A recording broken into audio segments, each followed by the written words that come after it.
Patriots playing host to the AFC East leaders, the Miami Dolphins. Today's game is brought to you by Ford and your Ford dealer. Have you driven a Ford lately? By the Texas Instruments home computer, creating useful products and services for you. And by Honda, the world's time in the last 8 years is the least penalized team in the National Football League, whereas New England was penalized 10 times in their victory last week against Buffalo. All right, Fred Steinfurt getting ready to kick it off for New England.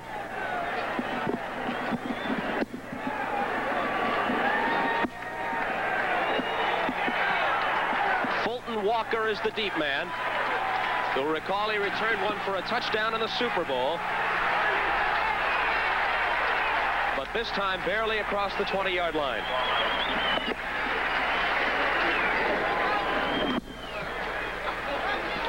Nathan and Franklin are the backs with Marino. Mark Duper, young sensation, averaging better than 21 yards a reception, along with the rejuvenated Nat Moore and the tight end Dan Johnson, the targets. It'll be first down and 10 for him. And the offensive line with the seemingly ageless Bob Kuchenberg at 36. Dwight Stevenson, outstanding young center, and he really handled Dennis Owens, the nose man of the Patriots, the last time these two teams met.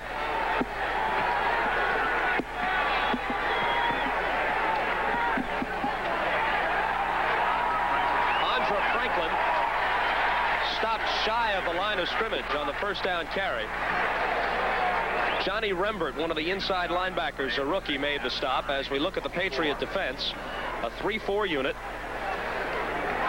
Julius Adams is the veteran of the group in his 12th season. And there are the linebackers. And the defensive backs with Lippett and Claiborne at the corners and James and Sanford at the safeties. Marino finds Johnson, the tight end, for a gain across the 30-yard line, which will leave him with third down and perhaps a yard and a half for the first. Ron Meyer in his second year as the Patriots head coach. About 12 months ago, there was an awful lot of complaining here in New England about Ron Meyer's methods. They made it to the playoffs this year. There is no grumblings from the players. I think they realize that his approach is correct, and Don Shula, the most talked about coach in the NFL. 14 years with Miami, before that 7 with Baltimore. They give it to Tony Nathan, and Nathan stopped for a loss.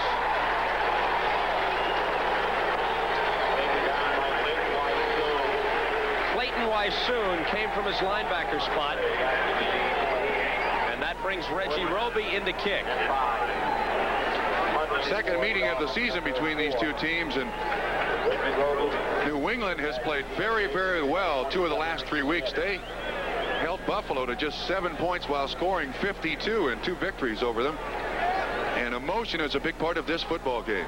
Ricky Smith waiting deep. He's had punt returns of 55 and 43 yards this year. Watch this guy, Reggie Roby. Wow. Smith at the 27, sidesteps one tackler. And brings it back to the 36-yard line. A 45-yard punt by Roby and a 9-yard return by Smith. It'll be first down and 10 for the Patriots offense. The Patriots offensively, Mark Van Eegen is in with Robert Weathers still bothered by a variety of leg injuries. Stanley Morgan, Cedric Jones, and Lynn Dawson, who has been hobbled of late, but back in the starting lineup as the tight end, and the always impressive offensive line. Biggest group in the AFC, that group of offensive linemen, the New England Patriots. Collins gets perhaps 3. Tony Collins has gained 788 yards on the ground this year, second highest total in the AFC behind Kurt Warner of Seattle, who has 889. Betters, Baumhauer, and Bocamper in the 3-4 front. Bob Brzezinski, their leading tackler. Douay, of course, all-pro material. Roan inside with him.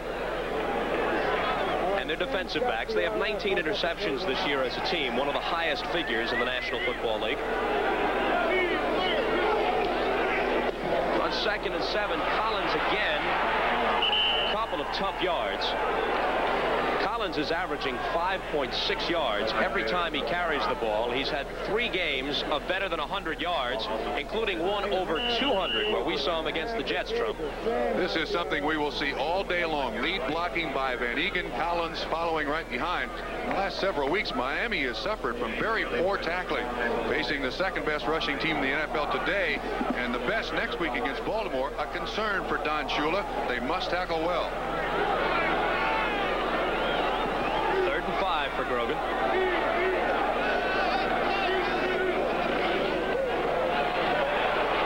Lots of time. And a target, Lynn Dawson, the tight end. He's into Miami territory. A gain of 13 and a first down at the 47. Interesting call by the New England Patriots. This was a delay to the tight end, and Dawson won the meeting of contact there against Langford. Got himself free. Just a simple little pass over the middle. Miami comes with 6 and 7 defensive backs. The area open in that defense is underneath the coverage. On the right side.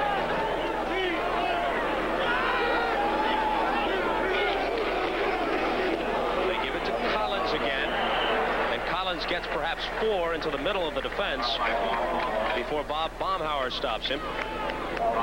Majority of the New England Patriot offensive line blocking will simply be man on man. Miami plays that 34 defense, and if Brock and the 2 guards can handle the nose man Baumhauer, that's a big task, then they can get a little crease up into that defensive line, and that's all Tony Collins needs is a little crease, a little area, get his shoulders turned upfield. 2nd down 6. Van Eegen. Not much. Van Eegen went past Lydell Mitchell and into 14th place on the all-time rushing list with nearly 6,600 yards. He passed him last week. And as you can see, he's about to pass Lawrence McCutcheon, the former Rams star, and take over the 13th spot. Another 3rd down and 5 situation for New England. Not a bad 3rd down conversion situation to be in. And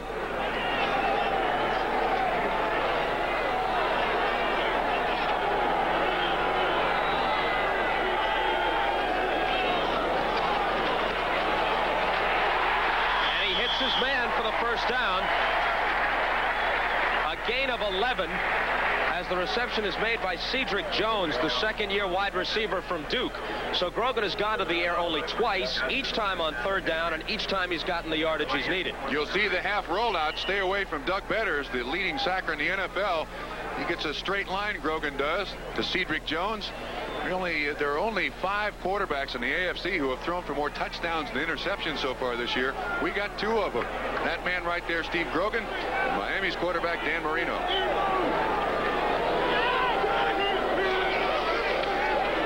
Down pass. Whoa. But it's beyond Clarence Weathers. Clarence Weathers, the brother of Robert Weathers, who normally, when healthy, is a starting running back for the Patriots. And Clarence Weathers is some story. He played only 1 year of college football at Delaware State. There he is. He left school, played only touch football in the interim, and then when he became draft eligible after his college class graduated, the Patriots worked him out, saw some potential in him, signed him as a free agent. Both his catches last week went for touchdowns, 58 and 40 yards. Collins smacked down as he crosses the 25.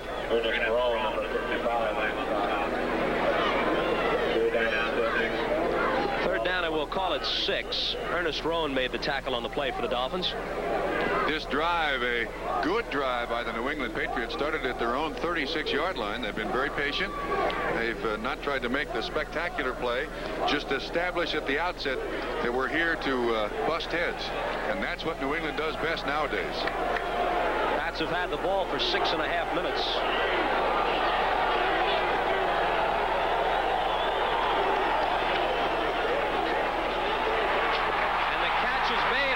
Move after it by Clarence Weathers, and they've got another first down. Mike Kozlowski made the tackle. motion by Weathers. You'll see him get behind Steve Grogan and then turn around, and the defensive back keeps going. Grogan realizes that. Great catch and an easy first down. Weathers did well in Miami earlier in the year. The Dolphins won that game 34-24, but among Weathers' 4 catches, a 36-yard touchdown throw from Grogan. Collins, 3, maybe 4 on first down. They'll keep pounding it in there. Collins is a very elusive back, but he can also get the tough yardage for you. He doesn't mind carrying it inside. Van Egan once again on the lead block. And you see Collins smartly following him. Good pickup of almost 4.5 yards. Kansas City with the early lead over Cincinnati. The Bengals have really played well the last 3 weeks or so.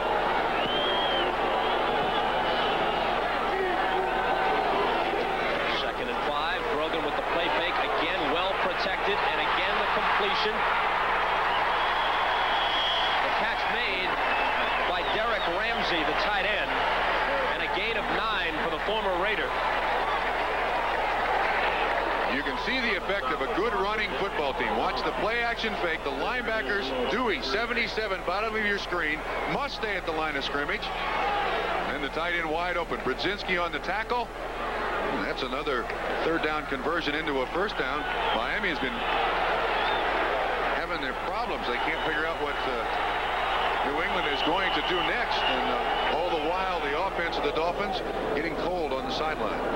First and goal from just shy of the 3. This has been a home field dominated series. The Dolphins have won the last 16 times they played at the Orange Bowl, but the Patriots have won 6 of the last 7 here in Foxborough. 3 tight ends for the Patriots. Grogan keeping it and going right up the middle. Does that surprise you? I wouldn't consider him a power back. So no, I would think when you have Van Egan and Tony Collins in the backfield, you give it to him. But it's to keep the defense honest. Obviously, he saw a linebacker off the line of scrimmage, and he's just trying to find a little space in the defensive line. They got a couple of yards on it. I don't think they'll go to it again, though. See how far back that middle linebacker is? That's what Grogan is trying to take advantage of. Space in the middle between the 2 defensive tackles.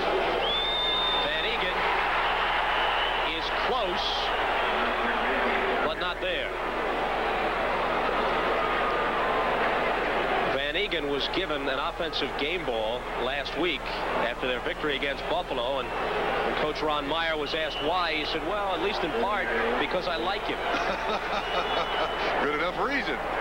Cleveland over Tampa Bay 3-0. That's what separates the Patriots from the early lead.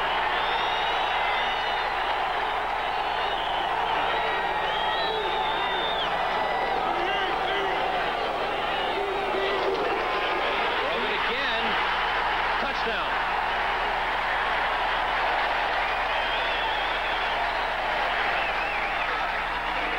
Taking advantage of that defensive set. They had the defensive tackles wide, center uncovered, and the middle linebacker standing about 3 yards deep behind Pete Brock, Wooten, Hanna. This is a crowd of people down there, but all they're trying to do is just take advantage. You see the linebacker flying in there, not before he could get across the goal line. Impressive drive by New England. And for Grogan, his second TD of the year, and talking with Don Shula last night, he said in watching films of the Patriots, one of the things he has to acknowledge is they're not just beating people, they're physically dominating people, shoving them all over the field. Fred Steinfurt nails the point after, and the Patriots go in front 7-0 with 5 minutes and 52 seconds to play. It's strange how this series has been so dominated by the home team, Trump, regardless of the relative strengths of the teams through the years. They've been unable to break through on the other club's home field. Bob, a factor may be, and I can't tell you when these two teams meet every year, but of course you got Miami coming from hot, humid weather, and last year they played in about 4 inches of snow. That was the snowplow game. And then the same is true for New England. Going to Miami late in the season, you go from very cold, blustery weather to hot, humid weather. And it does have an effect on the way you play. Although this year New England went there early and lost 34-24. At that time, David Woodley was the Dolphin quarterback. Walker at about the 4. And out to the 30-yard line, Mosi Tatupu makes the tackle. Well, the Dolphins will not have a more important drive than they have right here. So far, New England able to establish the emotion of the game and firmly implant in Miami's mind that they're going to be in a tough football game. So Miami's got to generate 1, possession of the ball for an extended period of time, and 2, do a little helmet racking themselves here. You can't give a team like New England that likes to beat you up any more reason to stay on the same game plan. Marino, 5 quarterbacks picked before him in the first round. None of their performances even close to his thus far. Incomplete. Actually, I believe that pass was complete to David Woodley on the sideline, but he was open. Second down and 10. And Houston by a field goal early over Detroit. The Oilers are well enough versed in what it means to lose week after week not to get too excited about an early lead. You mentioned Marino doing better than the other quarterbacks. Most of those other quarterbacks not even playing. Those drafted in the first round ahead of him.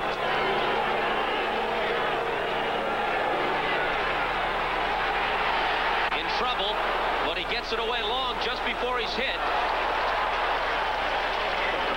And over the head of Mark Duper, incomplete. Now, Bob, there's a certain amount of desperation showing in that situation.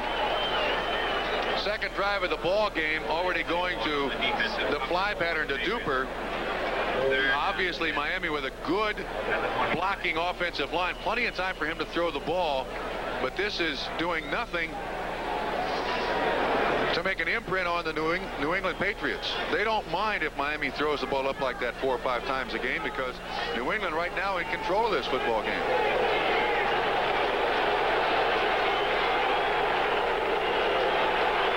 Shotgun. They need 10. Marino throwing on the run and incomplete. Intended for Mark Clayton, number 83. There's a flag down on the play. Had a Miami receiver illegal motion, so I'm sure New England will decline the penalty, and Miami must punt once again. Lawrence Welk offense. 1, 2, 3 kicked. There's the officiating crew and referee Jerry Seaman with the signal that it is against Miami, and Roby will kick for the second time. Number 89, offense, penalty decline. So far, New England's heads are in this game. Miami's heads not. That is very obvious at the outset. Roby's longest kick of the year, 62 yards. Keith Smith waiting for it. It's the hang times, though, that have really opened eyes. Sometimes, and we're going to time this one, sometimes in the vicinity of 5 seconds.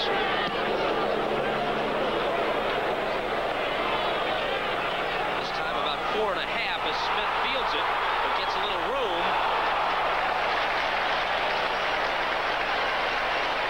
And out to the 37-yard line. Woody Bennett made a good tackle on the play for Miami. It's a 45-yard punt and a 13-yard. Everything so far. They got to change that in a hurry. From just shy of the 38-yard line. Patriots give it to Collins, and he gets 4. Last time we saw Collins in person, 3rd game of the year against the Jets. Better than 200 yards, a Patriot record established that day. One of the great reasons is that huge offensive line up front. There's Pete Brock, the center, on Baumhauer, all-pro nose man. Brock, in that particular instance, wins the battle. Gets Baumhauer off the line of scrimmage about 4 yards, and it's easy then for a guy like Tony Collins to find a place to run. 2nd down, 6.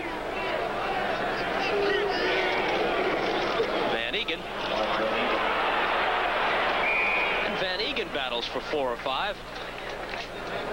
He's in his 10th year now out of Colgate. Got 55 yards and a good effort last week against Buffalo. That's 2 for Pete Brock now. Doing a good job on Baumhauer, and that 34 defense hinges on the ability of the nose man to stand his ground at the line of scrimmage. Cincinnati ties Kansas City in the first. And as Len Berman just told you, Seattle with the long kick return, 7-7 at St. Louis.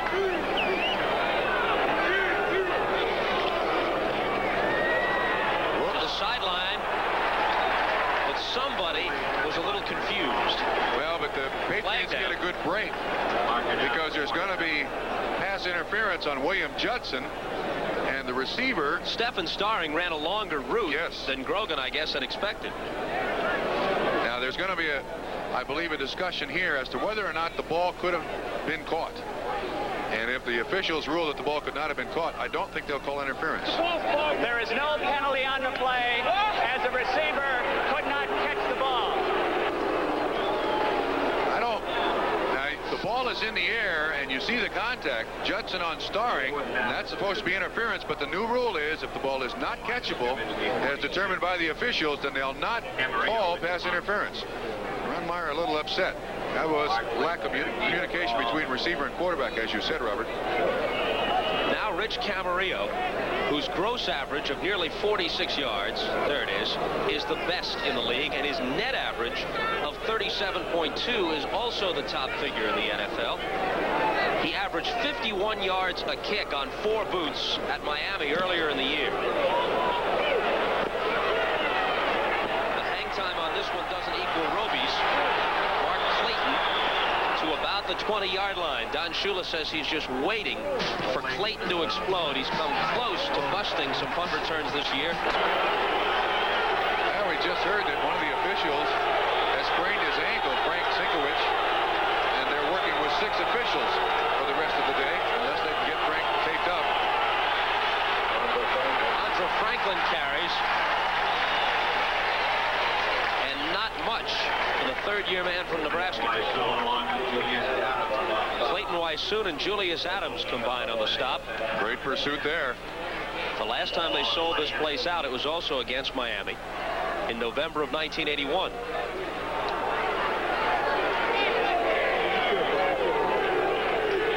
Better than 60,000 here today.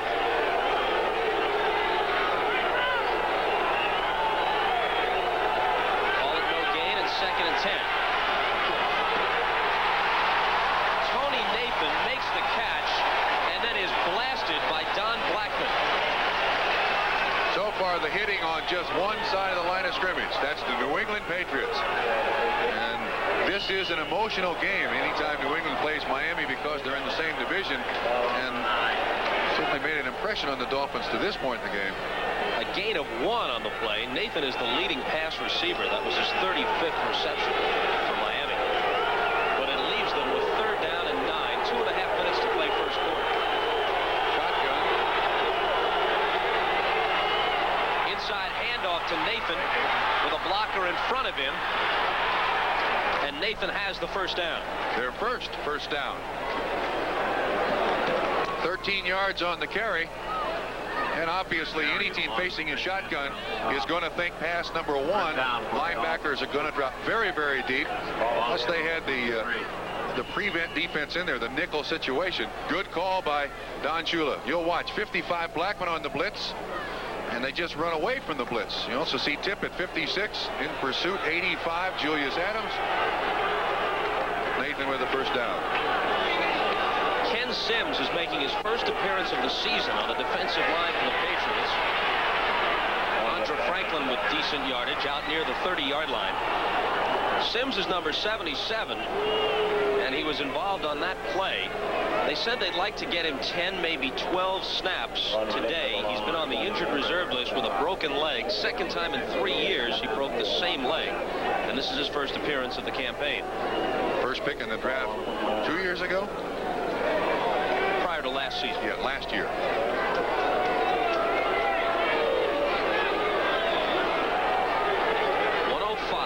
First quarter. Nathan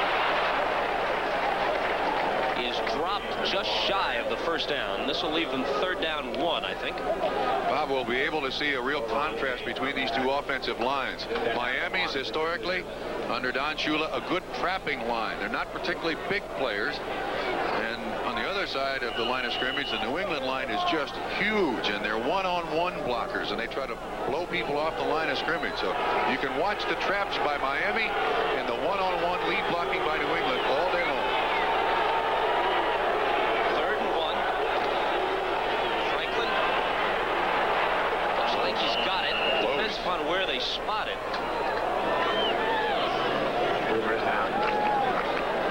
Watch Ken Sims now realize he has not played all season long. That's Ed Newman. He gets absolutely folded, and basically that accomplishes something. Even though it doesn't look very pretty, he's got to get used to taking those hits again before he can play, and play a lot. And the gun sounds to end the first quarter with Grogan and the Patriots. First quarter stats somewhat deceiving. Most of that time by Miami just accumulated. 5 first downs for New England in the first quarter, 2 for Miami. Miami with a first down, and Marino to the air and beyond the diving Nat Moore. Ronnie Lippett, the rookie from Miami of Florida, had the coverage. There it is once again. I spoke to Don Shula last night about Dan Marino. I said, what'd you like most about him? He said, 1, he wins. 2, he's accurate. And he's got that quick delivery. The ball up next to his ear, and he can throw it at a moment's notice. There are a lot of things said about Marino, that he throws off the wrong foot, that his feet are anchored in the ground, but when he throws it, it's darn close. Kansas City has scored a touchdown to go in front 10-3 over Cincinnati early in the second.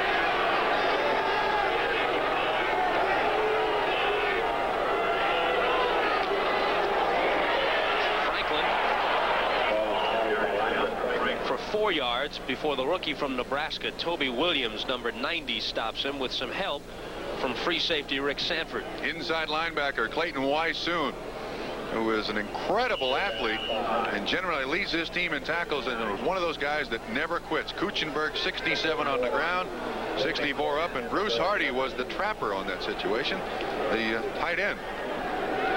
3rd down, and we'll call it 5 at the opening minute of the second quarter.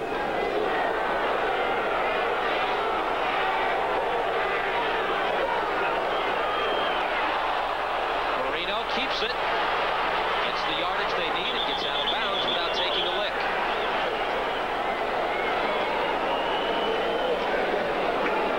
We have all 7 officials now, as Frank Sinkowicz apparently has been taped up and he's ready to go. For those who may think this is a busted play, no, by design. There's Frank right there. He's got his ankle taped. Looks like he's limping a little bit, but he's a gamer. Got to play with pain, right?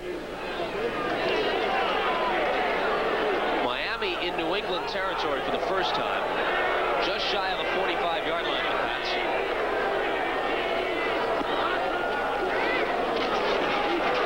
They give this to Franklin. Franklin barely back to the line of scrimmage, if that, before being wrestled down by Andre Tippett, number 56. Great play by Tippett. Fought off that pulling guard. Able to stand the guy up and reach right over and make the tackle. This guy is everywhere. When he's on, he makes tackles 40 yards deep on the other side of the line of scrimmage, on the other side of the field. One of the most active linebackers you'll find, yet weighs about 245 and can play defensive end.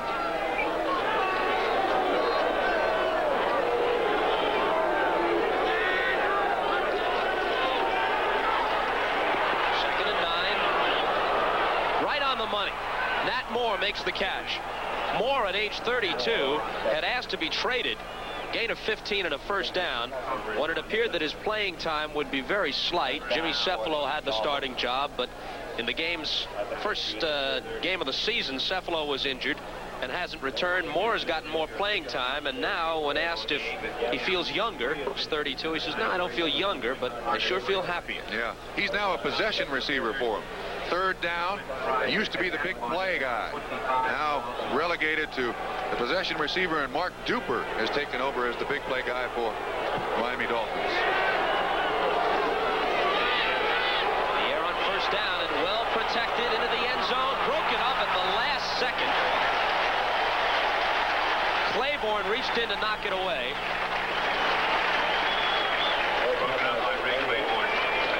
Duper was the target.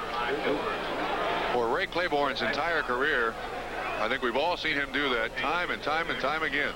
Great recovery time. Almost appears that he'll allow a receiver to get deep on him, and then with his great speed and athletic ability, make it up on him. Detroit claims the lead after trailing 3-0. You'll see them on Thanksgiving Day on NBC against the Steelers. The job Chuck Noll has done there this year.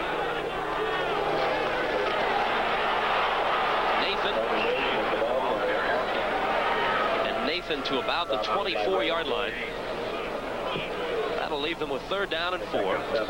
Now the Dolphins beginning to establish a good pace, putting their hats on people, and that particular time the center, Stevenson, really rolled the nose man out, created that little crack in the defense for running back to get up through there. Good drive here by Miami, just exactly what the doctor ordered. It started at their 8-yard line.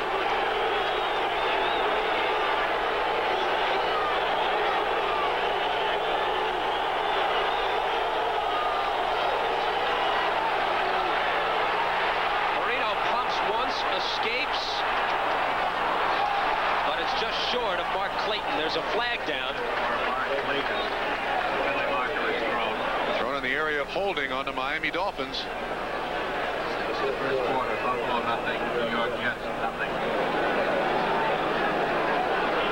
Ken Sims is late getting up for New England. There he is. He's going to go out, but apparently not hurt. Got to bring him back slow. Get used to being knocked around a little bit.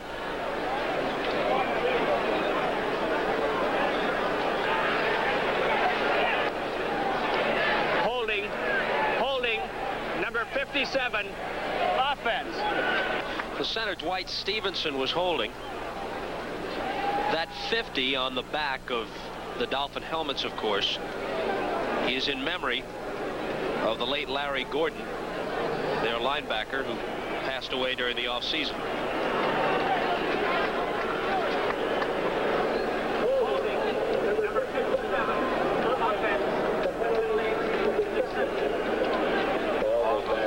This would certainly be a missed opportunity by Miami if they don't get it in the end zone. Drive it from their 8-yard line and then get this close and no points. Very discouraging. Well, the Patriot thinking they'd rather push them back to the point where it would be a much longer field goal, but they run the risk of keeping the drive alive. Incomplete. Ronnie Lippett was there to break it up as Mark Clayton complains that he was interfered with. That's incidental contact. Both have the right to go to the football from behind the defense. Zone coverage by New England. Marino on the money again, but you see shoulder to shoulder. Defensive back and receiver. And this will be a 51-yard attempt by Von Schamann. Von Schamann's career long is 53. For the year in 1983, he's hit 10 of 16. But only 1 of 5 from beyond 40 yards. Struck the holder. He can throw it. This is actually a 52-yard attempt. Wow. Ooh, he's got it. Uwe von Schamann from 52 yards. He'd gone through a slump earlier in the year. He missed 6 out of 8, including 2 in overtime that could have won the Buffalo game, which they ultimately lost. But now he's... Again?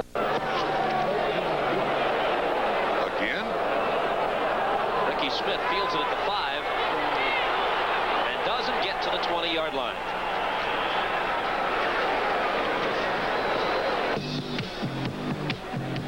Cast without the express written consent of the New England Patriots, and the NFL isn't allowed. Patriots back to work with the 4-point lead. The give to Van Egan, who gets a couple of yards on first down. Dolphins also on that particular snap, Bob, you saw 4 defensive linemen as opposed to 3, as we've got a penalty flag on the field. You see the 4 defensive linemen with Patriots' ability to run the ball so well. They're looking for help. Brzezinski on the tackle, number 59. And it looks like it's going to go against New England.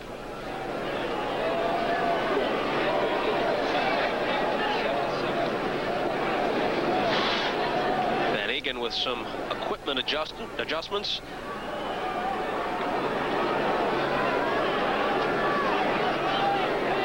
Neil Lomax to Roy Green for a touchdown as the Cardinals go in front of Seattle in the second at St. Louis. And Philadelphia and the Bears tied in the second quarter.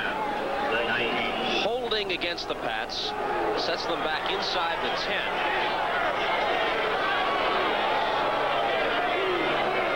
Where it's first and 19. Well set up. It's made by Tatupu.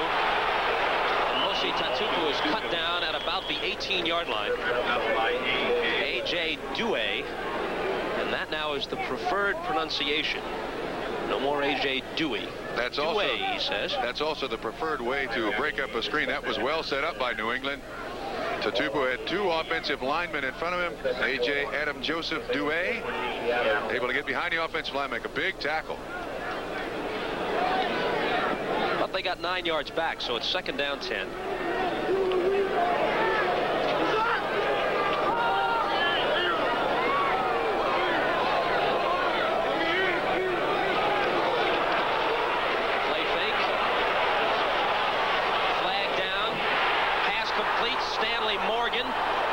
A block and then tiptoes out of bounds in Miami territory at the 47-yard line, but let's see what the flag is about.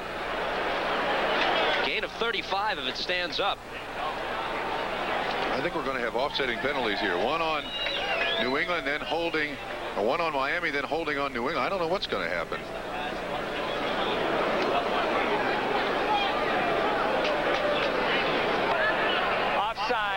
Number 77, defense. Holding, number 75, offense. Offsetting penalties. We'll watch the holding penalty against Doug Betters, and that's Bob Kreider. And he's the leading sacker in the NFL, and if he's going to get free on your quarterback, I'd grab him too. But Patriots, Miami Dolphins got lucky there. 35-yard gain, wiped out by offsetting penalties. So we repeat the down, second and 10. I think I'd come back with the same play. That would work rather well. Morgan with good speed, they have the same formation.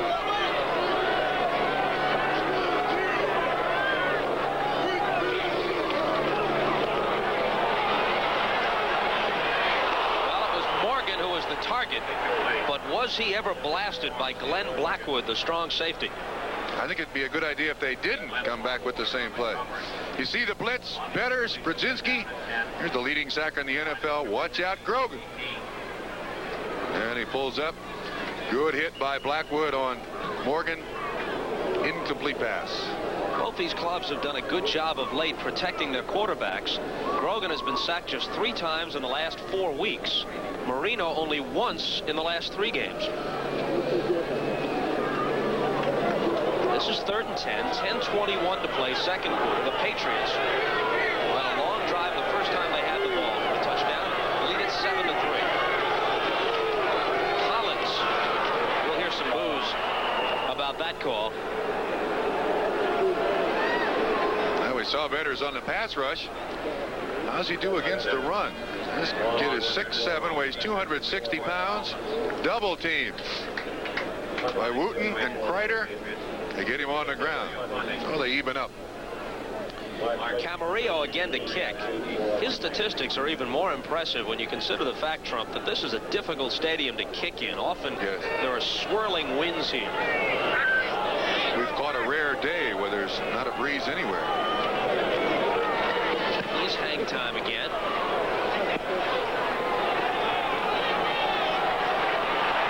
Mark Clayton trying to get outside with it. And to about the 43-yard line. Camarillo hung that one for 4.3.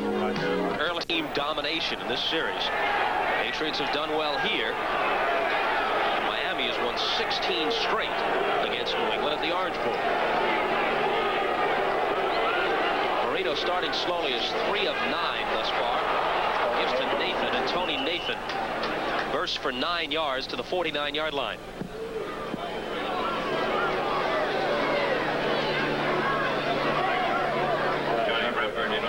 One of the inside linebackers, Johnny Rembert, made the tackle. Ball the Patriots 49.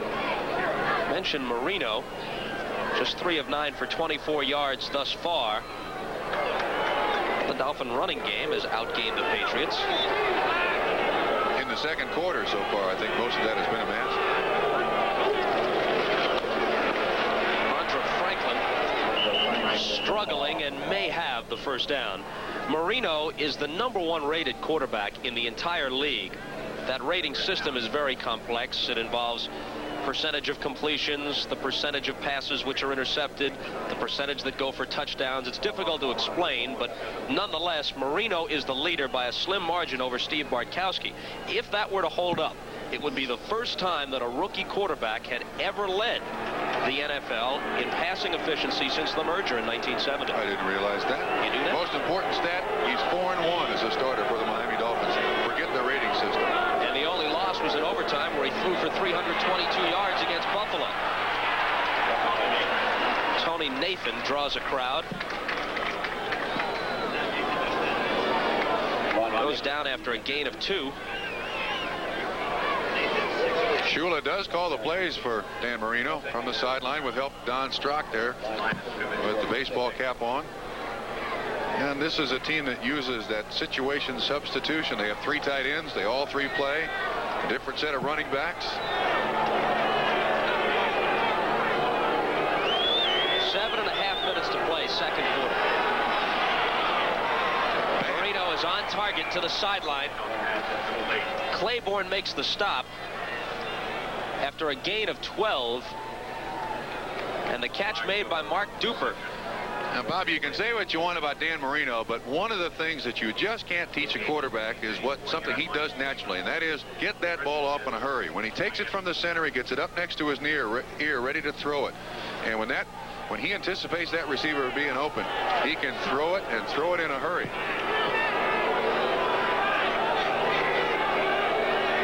First down at the 34. Nathan, a yard maybe. Johnny Rembert again is involved on the tackle. He's replacing Steve Nelson, who is out with a fractured thumb. And Rembert has played pretty well for him. There's Nathan, their most versatile back. Now David Overstreet into the lineup for the Miami Dolphins. A guy who has been somewhat maligned in Miami and upset that he doesn't play more, but he doesn't seem to be able to hang on to the ball. Ooh, the offense of the Green Bay Packers. And Minnesota all of a sudden struggling the last several weeks.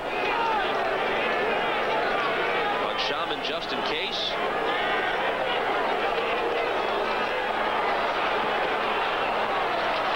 This one is complete, and it's Overstreet who makes the grab. Overstreet is selected #1 back in '81 out of Oklahoma. Instead went to Canada.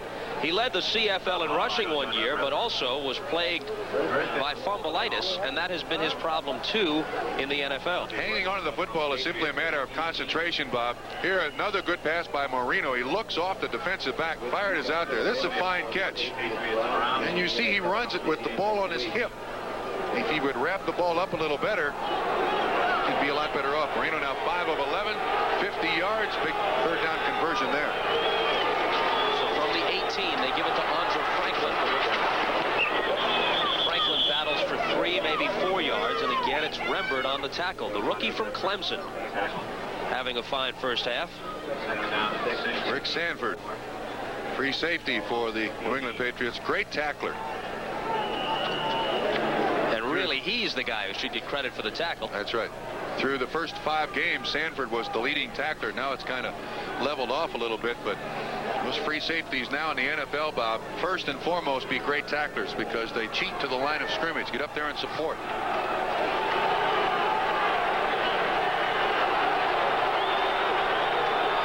Second and 6 from the 14, and it's Nathan. This will leave him with 3rd and 2 as he gets to the 10. Larry McGrew made the tackle. On the tackle. They're down at 2. Line of scrimmage to 10. What's going on here? Lomax to Roy Green again.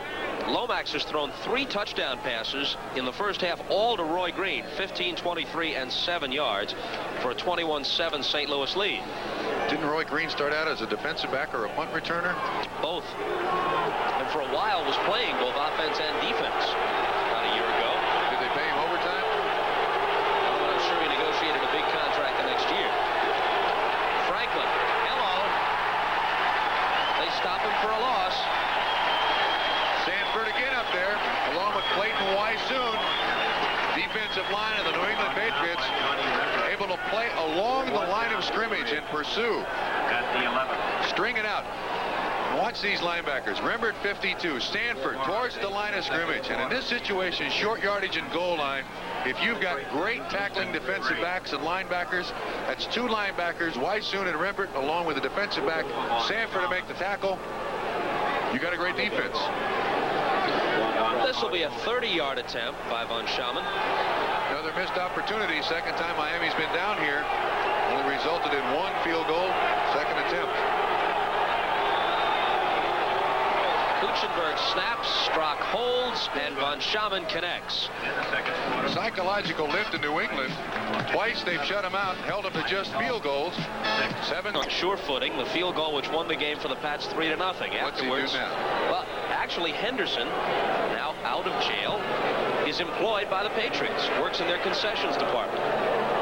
Ricky Smith fields it 2 yards deep in the end zone and gets to about the 26. At the time, though, Henderson was on the work release program, and when all the flack arose after he cleared off that place on the, and as you can see, the Patriots have graciously accorded them the best seats in the house.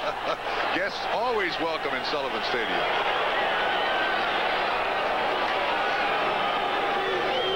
Single setback is Tatupu, and Mosi carries for a couple of yards on first down. Ernest Roan makes the tackle. Roan has missed several games with a case of pneumonia, which weakened him. He lost about 12 pounds, but they think this might be the week where he's ready to come back at full strength. Jets and Buffalo scoreless in the second.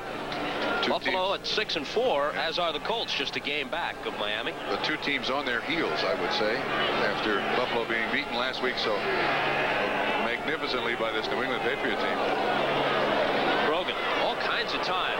He throws long, and he's got a man open, and the catch is made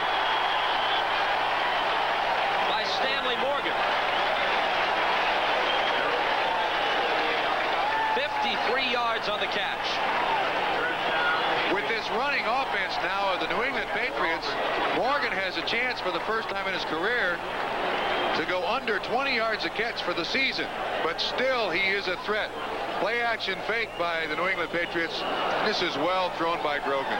He gets enough air underneath it so that Morgan can adjust to the football. Great catch over Gerald Small. You would expect better coverage in that situation out of a veteran cornerback. Caught him napping.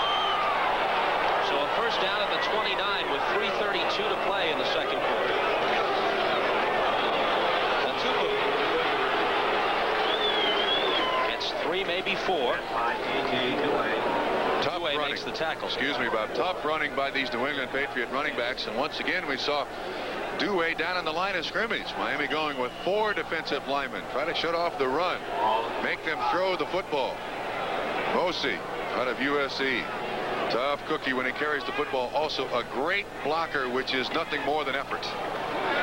Mosi has now carried the ball 182 times in his NFL career, and he's fumbled once.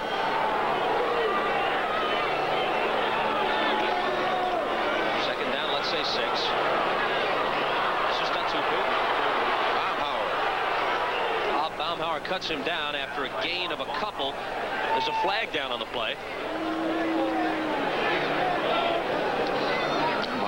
New England Patriots going with a 1-back offense. First 4 or 5 drives of this game, they went with the double backs, and now with the 1-back. A little change up against Miami. Down on the play. At the 15. Whatever the penalty is, Don Shula wants him to take it.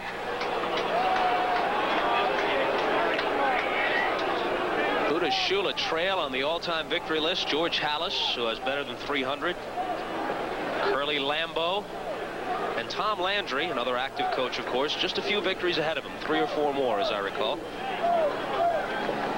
You saw right next to him Bill Arnsparger, the assistant head coach, and there's Ron Meyer in his second year. It's a major penalty against New England.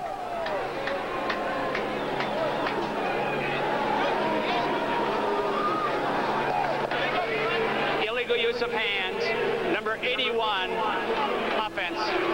Bob, when a screen pass is thrown, you're not supposed to be able to block as the ball is in the air. And there's the illegal use of the hands, setting up the screen. Penalties roughly even thus far. Last week, you had to look for something wrong with the Patriots' performance against Buffalo, but they were penalized 10 times and they had 4 turnovers.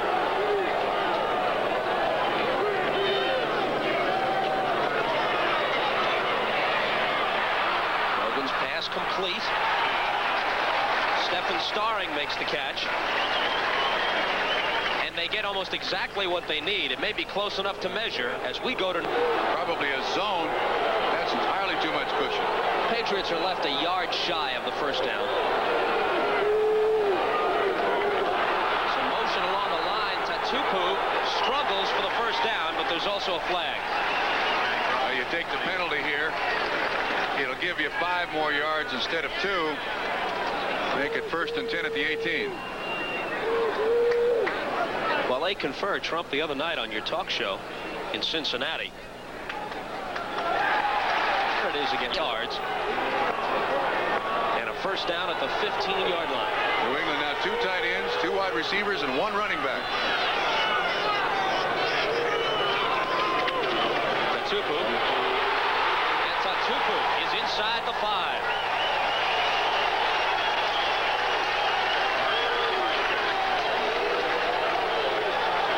Job by the guys up front. Oh, we're going to see this. Watch what they do to Baumhauer and to Betters. They get them both on the ground. There's Betters, 75. Great cutback by Tatupu. That's that man-on-man strength of Brock, Wooten, and Hanna. Watch the cutback. There he comes. Wide open hole, 11-yard pickup.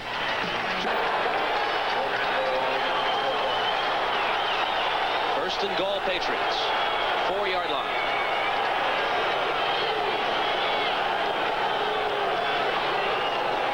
Tony Collins got there. Wow.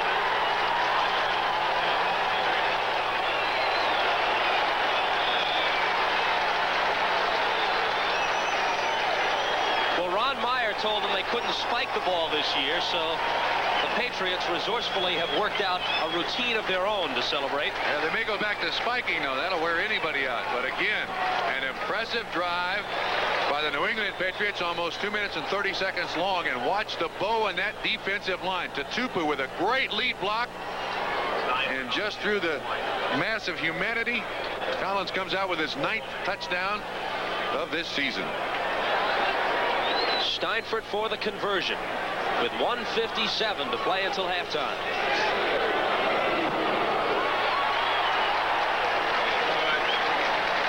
(14-6) Patriots. This is power against power. Good block by Brock on Baumhauer. Rolls him right out of there. That's 58 on 73.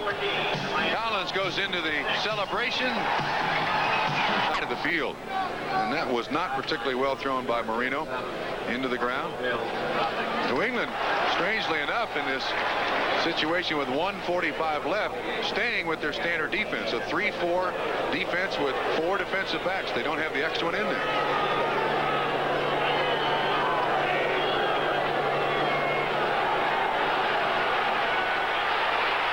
Marino scrambling and brought down from behind. Julius Adams got him. He made some short yardage, so it doesn't count as a sack. 3rd down and 7 with a minute and a half left in last year. So they have had their troubles against the Patriots in Foxborough. To sit on this or try for more? They give it to Tatupu. And out of bounds near the 40-yard line. next Sunday. We want you to join host Len Berman as NFL 83 starts the day with feature reports and a preview of the games. Then an NFL doubleheader. These are the early games you're looking at.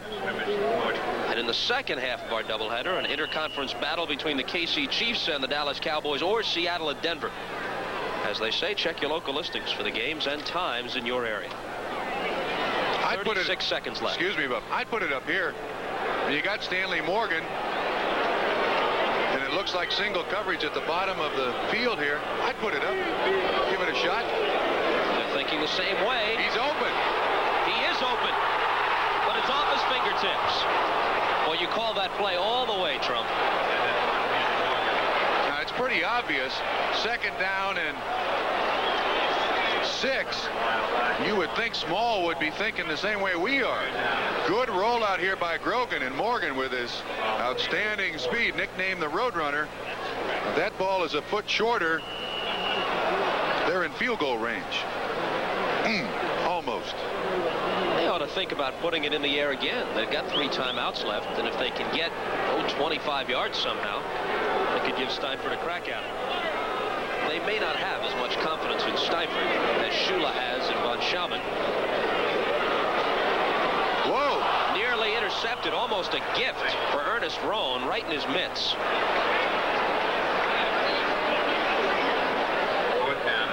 That was thrown right over Robert Weathers' head. And if Ronan had some stickum on his face mask, it might have been an interception. And an investigation if it stuck right there.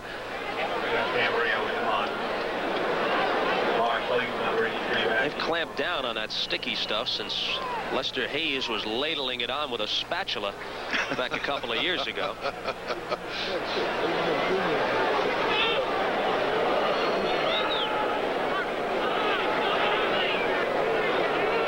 Camarillo to kick.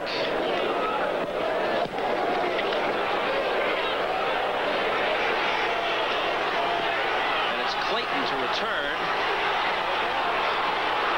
Gets outside and bumped out near the 35-yard line. It's Camarillo, the kicker, who made the stop.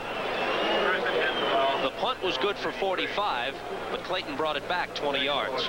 Watch him set this picket up. To the bottom of the screen now, you're going to see Miami Dolphins players over there getting ready to set up their blocks. A little push in the back that they got away with. This is a good tackle by Camarillo. Not bad at all. Generally, those kickers go over there and try to tackle them with their chin strap in their hand. You know, try to trip them, grab a shoelace or something. Camarillo laid some leather on it.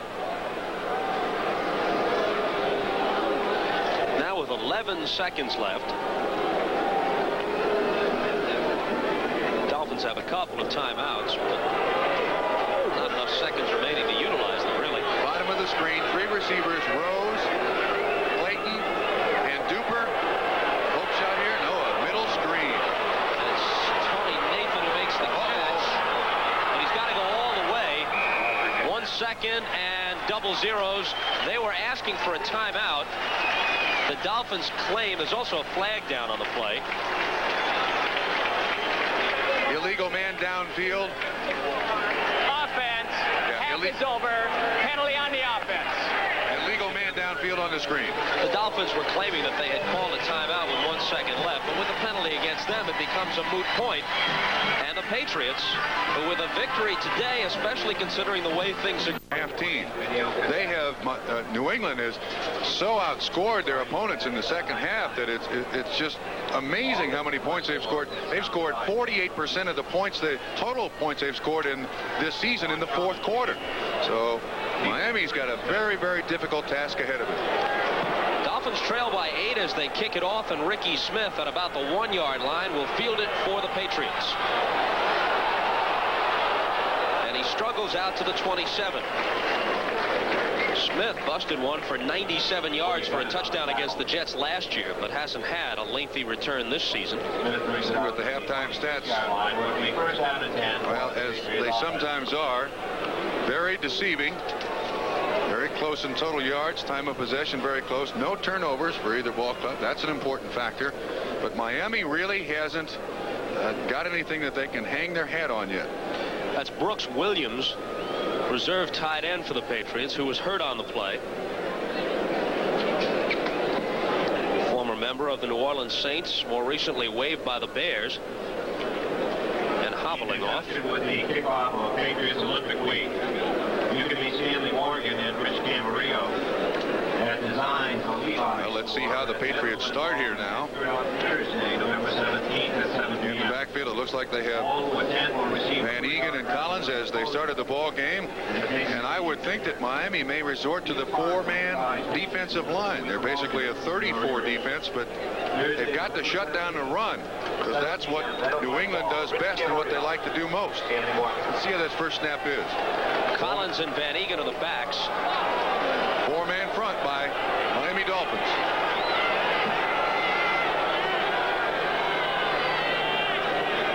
Jones in motion. The give to Collins. And Collins for about 3 on first down before being stopped by Doug Betters. Now see what New England has done. They've made Miami go away from what they want to play best, and that's that, what they do play best and what they want to do most, and that's that 34 defense. So the psychology of the game very slight, but you can see that at this point it favors the New England Patriots. Dolphins in their second best defensive front.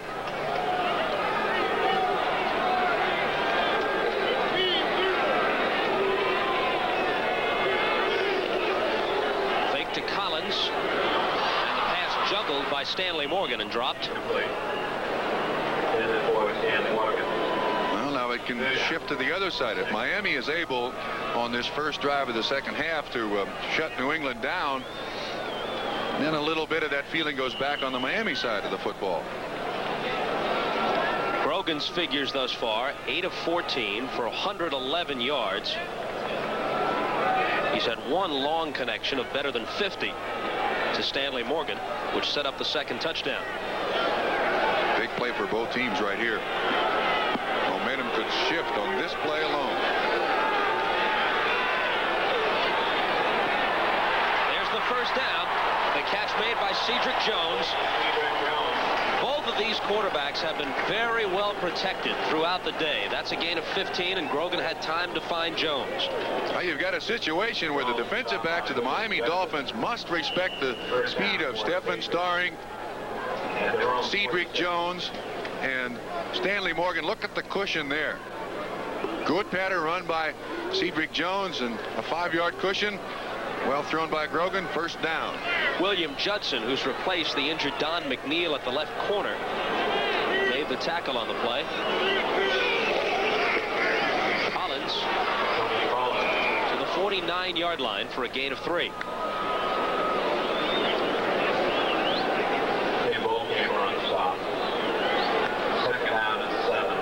Detroit and Houston, 17-10 Lions in the third quarter. Gary Danielson to Dave Jones, 3 yards and a touchdown. Gee whiz. Raul Alegre has kicked a 37 and a 46-yard field goal. So Pittsburgh's 7-0 lead now becomes 7-6. Walter Abercrombie had an 11-yard touchdown run in the game for Pittsburgh. 2nd and 7. The give is to Van Egan. Make it Mosi Tatupu who carries, and he gets 2 yards in the grasp of Kim Bocamper. Also in defensively Mike Charles. Now Miami going to their pass situation, defense, Ball in Miami territory. and they're changing depending upon the play, and New England really has Miami on their heels here.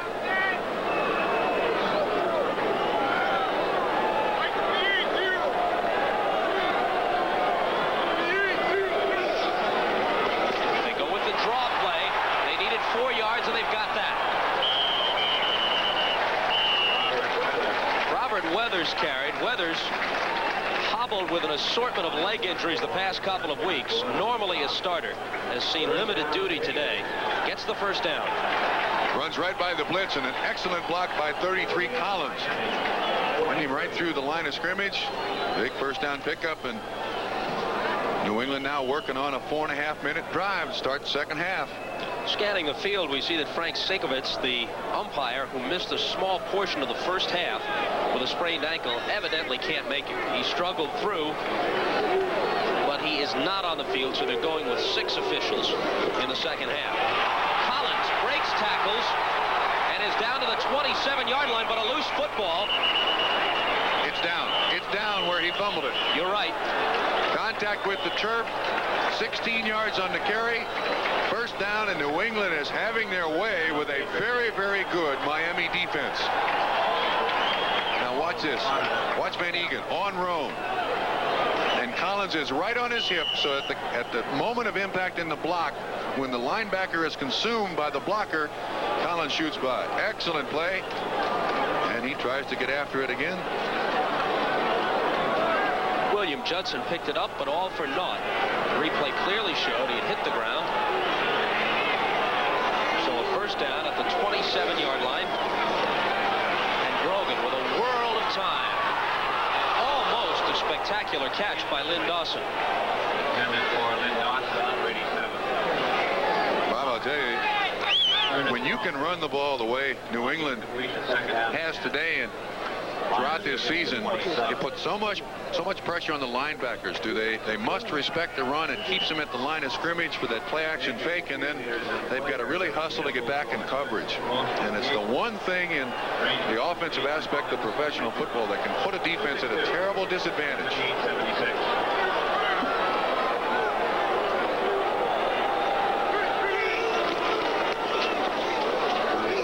Collins carries, but not for much. They'll be left with 3rd and long. The clock running, 10 minutes and 15 seconds to play in the third quarter. Mark Brown is the fellow who was in on the stop, one of their linebackers. Now Miami brings in their defensive pass set. And in the past, this day, New England has run a draw or a little screen out to the side and gotten good yardage. Stephen Starring is in now as they go with 3 wide receivers.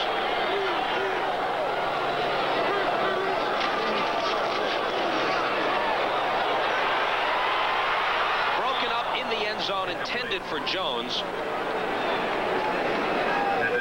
Paul Langford in as an extra defensive back, swatted it down. Defensive coverage by Paul Langford. Receiver looking right back into the sun here. Very tough catch, but the ball is knocked away by Langford last second. So it'll be Fred Steinford in for a field goal attempt. The well-traveled Fred Steinford, former Raider. He was the guy who succeeded George Blanda. Seahawk, Falcon, Bronco, and more recently Buffalo Bills kicker. Waived after 2 games by Buffalo, where he made just 1 of 6. 4 of 8 this year for New England. Oh! It hit the upright. It hit the right upright and bounced away no good. Now, how is that possible from that distance to hit the upright? Well, he wasn't trying to. I know, but you see that so often. You think the odds of that happening are astronomical, and yet how many times do you see this exact thing happen? Now that ball is no more than 7 inches wide. The upright about the same. And he 4 yards. And the lead remains 14-6.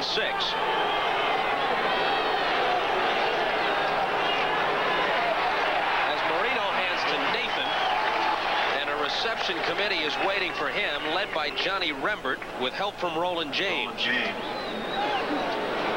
Kansas City continues to lead Cincinnati. 3 field goals, all the offense for the Bengals. Cleveland over Tampa Bay. And Houston has tied it with Detroit in the third at 17. 2nd and 9. 9:05 to play in the third quarter.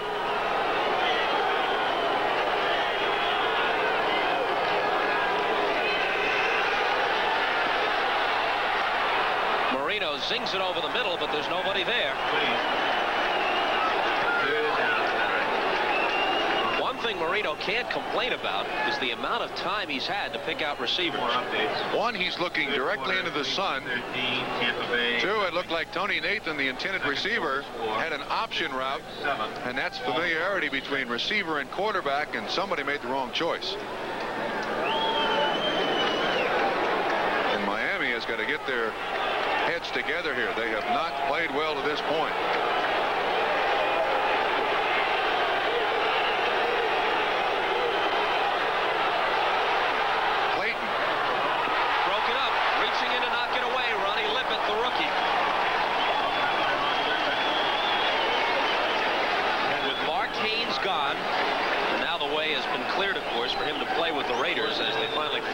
That deal.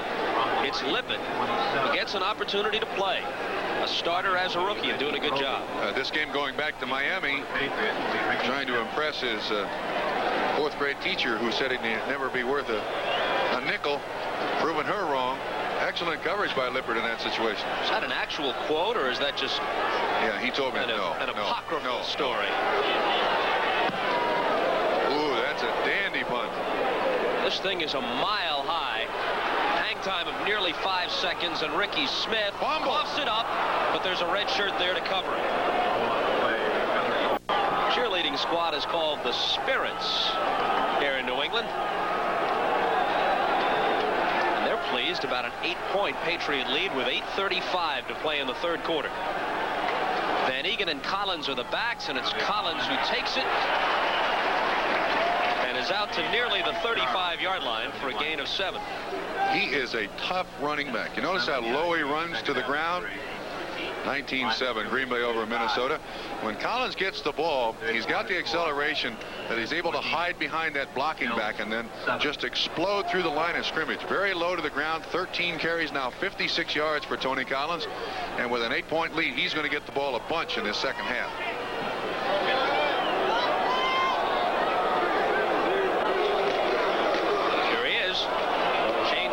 But there's just nothing there.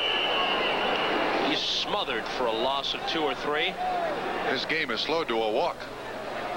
Loss on the play of 2. Back to the 53. Third down. 5. So this will be third down 5. Bob Kuechenberg in his 14th season out of Notre Dame, age 36. Has he fallen off at all, Trump? Still plays. Still one of the best trapping offensive linemen there is in the game. Got lots of tricks, too. Knows how to use them. It's third and 5.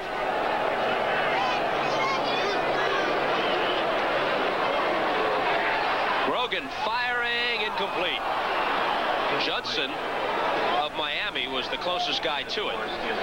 Camarillo will have to punt, but first let's check with New York. Thank you, Bob Costas. Elsewhere in the AFC East at Shea Stadium, here come the Bills. They were shut out in the first half. A scrambling Joe Ferguson hits Mike Mosley. Buffalo's within 7 now at 14-7. Now back to you, Bob. And Buffalo, as they play the Jets, as well as Baltimore, as they take on Pittsburgh, have to be mindful of the possibility of a Miami defeat here. And a victory by either one of those other clubs could move them into a first-place tie. How'd he miss that? I don't know how he missed the ball. A flag is down. New England's going to have a first down, but how that kick wasn't blocked is one of the all-time mysteries. That's Eddie Hill, number 31. Now, the coaches will tell you, shoot for about 4 yards in front of the punter, but I mean, he's so untouched. He's there. It's going to be running into the kicker. Somebody just let him go by. Goes underneath his arm, and the net result is New England will get the ball back. Now that is, I would say that's impossible. I can't believe I saw that. He practically could have tackled him, let alone blocked it.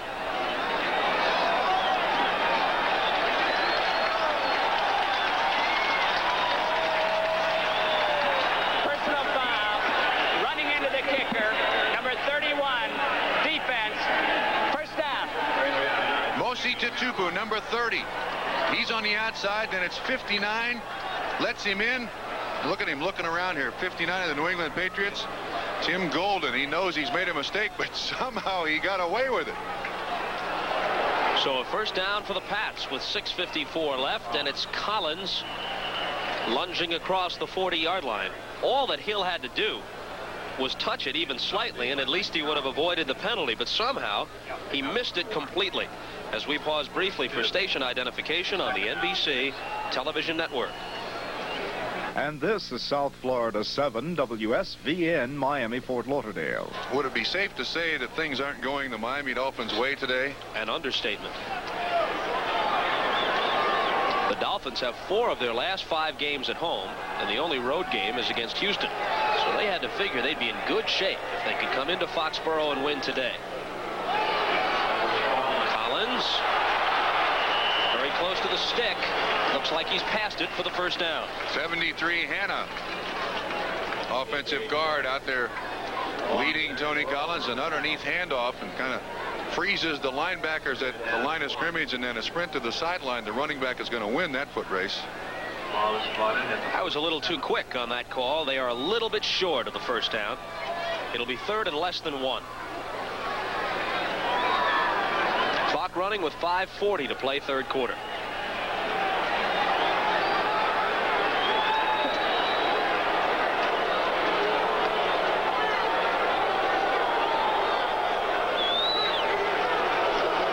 Tatupu, short yardage specialist, but he gets more than just short yardage. Banging people around as he rolls to the 40, a gain of 13.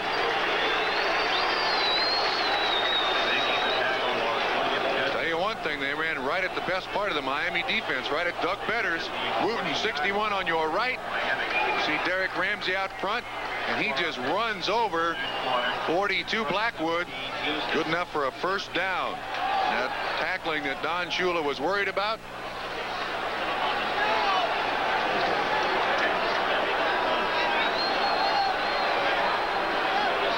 First down pass. Catch made by Morgan. Look at that. And Morgan has a first down to the 28-yard line. They pick up 12 on the play. I don't think Ron Meyer expected it to be this easy. And I think Don Shula expected a better performance out of his football team than he's getting today. Look at that. New England has just had these sustained drives throughout the football game. And, of course, in the first half, Miami had 4 chances to score and all field goals. Good on 2 of them.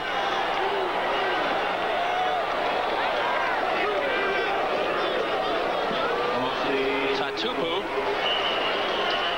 about 3 yards. We're approaching the 4th quarter.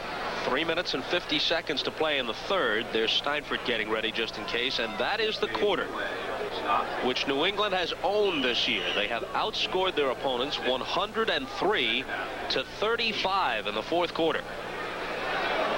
They have scored 48% of their points in the 4th quarter to this point in the season.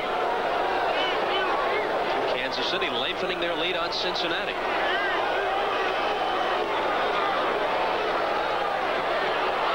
Grogan's pass dropped.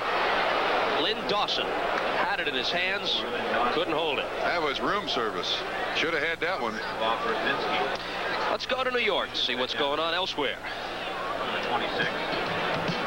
All right, Bob Costas in Kansas City. The Chiefs look awfully good today against the Bengals, who had won 3 in a row. Bill Kenny into the shadows to Willie Scott. It's now 20-9 Chiefs. Back to Foxborough. Thanks, Lenny. Our story here with 3:20 left. Well, they may not need the plow today. 14-6 Patriots and driving for more. 3rd and 8. Wide open. He is, and the catch is made. It's Weathers who hauls it in. Robert Weathers at the 10-yard line for a first down. They get 16 on it. He was uncovered. Someone missed an assignment on the defense. You could see the Miami Dolphin defensive back standing there with hands on hip, wondering what's going on. Betters to the outside 75. Grogan, look how open he is. Someone is not playing very well today for the Miami Dolphin defensive backfield. I'm not sure who. Look at this. There's nobody within 10 yards. That's not an Arnsparger designed defense. Technically, it's first and goal because the ball is just a fraction across the 10-yard line, and Collins gets to the 3.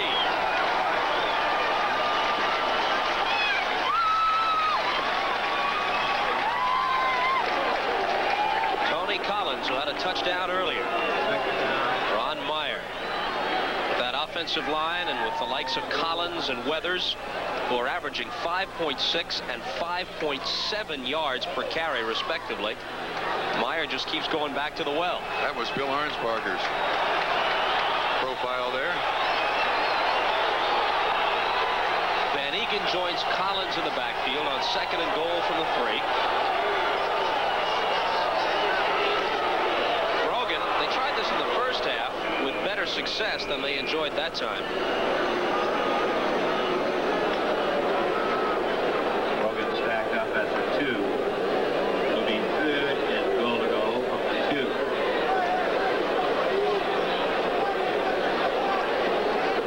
2. Bears and Eagles tied at 14 in the 3rd. Ooh. Well, Houston. Last week it was Tampa Bay that finally snapped the jinx. Maybe this week Houston.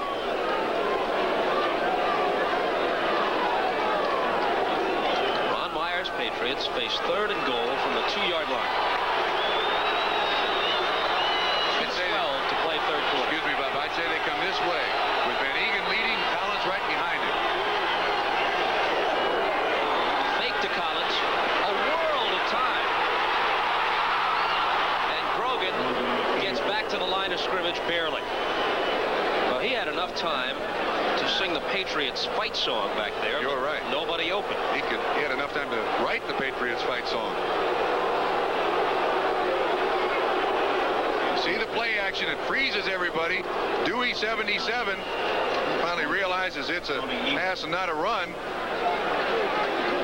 Looked like those guys were counting 1 Mississippi, 2 Mississippi, like in the schoolyard, before they were allowed to rush. Steinfort is 4 of 9 as a Patriot. He's 4 for 4 inside the 40, 0 for 5 beyond. And this is a chip shot, and he makes it. So the Patriots extend their advantage to 17-6 New England, and they tell us that Miami has had the ball for the grand total of 4 offensive plays in the third quarter. That's astonishing. Miami needs to get something going because in the fourth quarter, the New England Patriots weight training really takes over. And 4 plays in the third quarter with 1:30 left. Not what Don Shula and the Miami Dolphins had in mind. Walker fields the kick on the run at the 13 and to the 30 or so. So you think that big fourth quarter... A picture of David Whitley on the right, Don Strock on the left, and you got to wonder right now if going through Don Shula's mind, look, we haven't done anything consistently through 3 quarters. Maybe I have to go with another dimension, and Woodley running the football is another dimension for Miami. He has not played in 5 weeks. The last time these two teams met, Woodley was the starting quarterback and had statistically one of his best days as a pro, threw 2 touchdown passes, threw for over 280 yards. I think it's something that they may have to consider right now. We'll return to New England in just a moment, but something is shaking elsewhere. Let's check with New York. Okay, thanks, Bob Costas. The Buffalo Bills have just tied it. Shotgun formation on a third and goal from the 19. Ferguson into the end zone to Byron Franklin. They're tied at Shea. Back to you. All right, thanks, Len. It is Marino at the helm. Closing moments of the third quarter. In some trouble and can't get away. There's the first sack. And only the second time in the last 4 games that Marino has been sacked. It's Dennis Owens who gets it. Bob, that play fooled no one. Clayton Weissoon and Roland James were right there with the screen man and behind the defense. 52 in red is Rembert. 53 is Weissoon. And they all happen to, there you see the intended receiver, Tony Nathan, 22. And all 3 linebackers standing right there.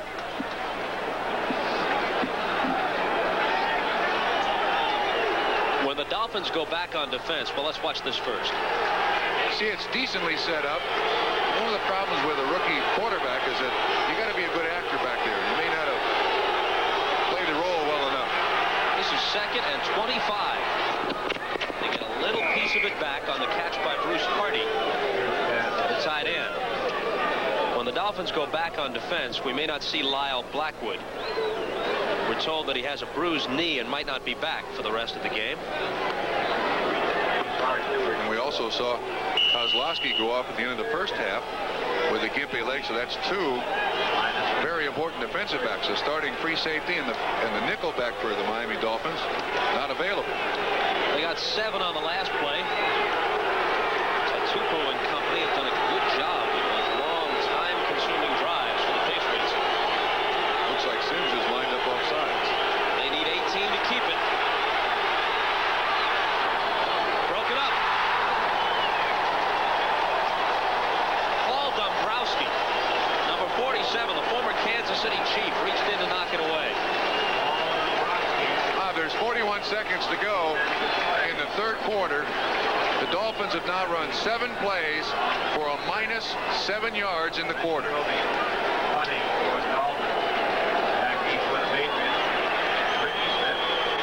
Ricky Smith stands at the Patriot 30. Roby has been booming them today. This one is not as high as his usual kick. Smith fumbles it and then covers it. Blackwood is in the lineup. Last half minute of the third quarter.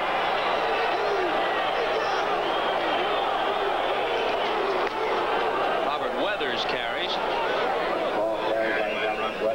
And Weathers gets 3 or 4 on what should be the last play of the period. You know, we at the top of the game talked about the takeaway giveaway. And to this point, the Miami Dolphins have not picked up a fumble or come up with an interception. And maybe that's kind of changed the attitude of the team a little bit. When they don't get those turnovers, they just don't play as well. They were. The Spirits entertain along the sidelines. But the most entertaining thing to the 60,000 plus here in Foxborough today is the score after 3, 17-6 Patriots. They led 14-6 at halftime. Look at that domination by New England. Total domination. And they're going into the best part of their football game, the fourth quarter.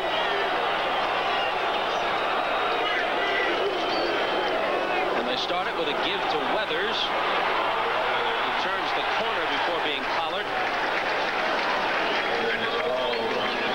Looks like he's got the first down, though.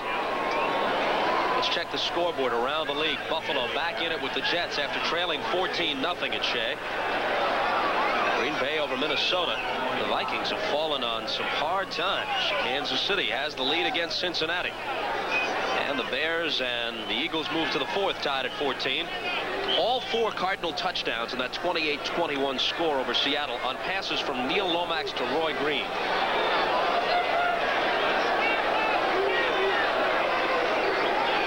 Brogan will throw on first down. Looks back to his left and completes it to Morgan.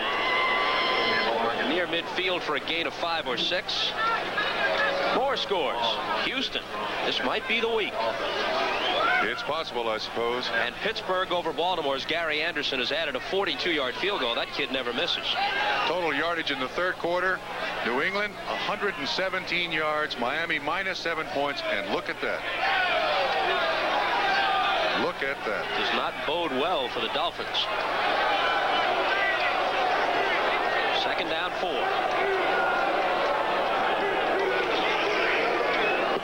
Weathers, a couple.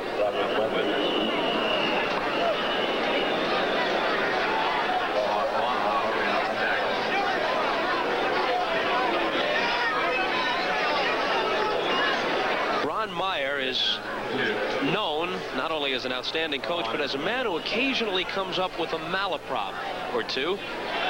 I say what? They talk about them affectionately. He said things such as when he wanted the clocks to all read exactly the same in the Patriots office, he turned to his PR man, Moose Hoffman, and said, Moose, we have to have these clocks Simonized.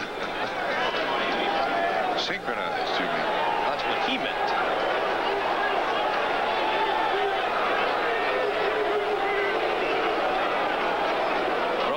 looks once and then throws long. He wants Morgan, but it's over his head. He's hit him once on the deep throw and just missed with him a couple of other times.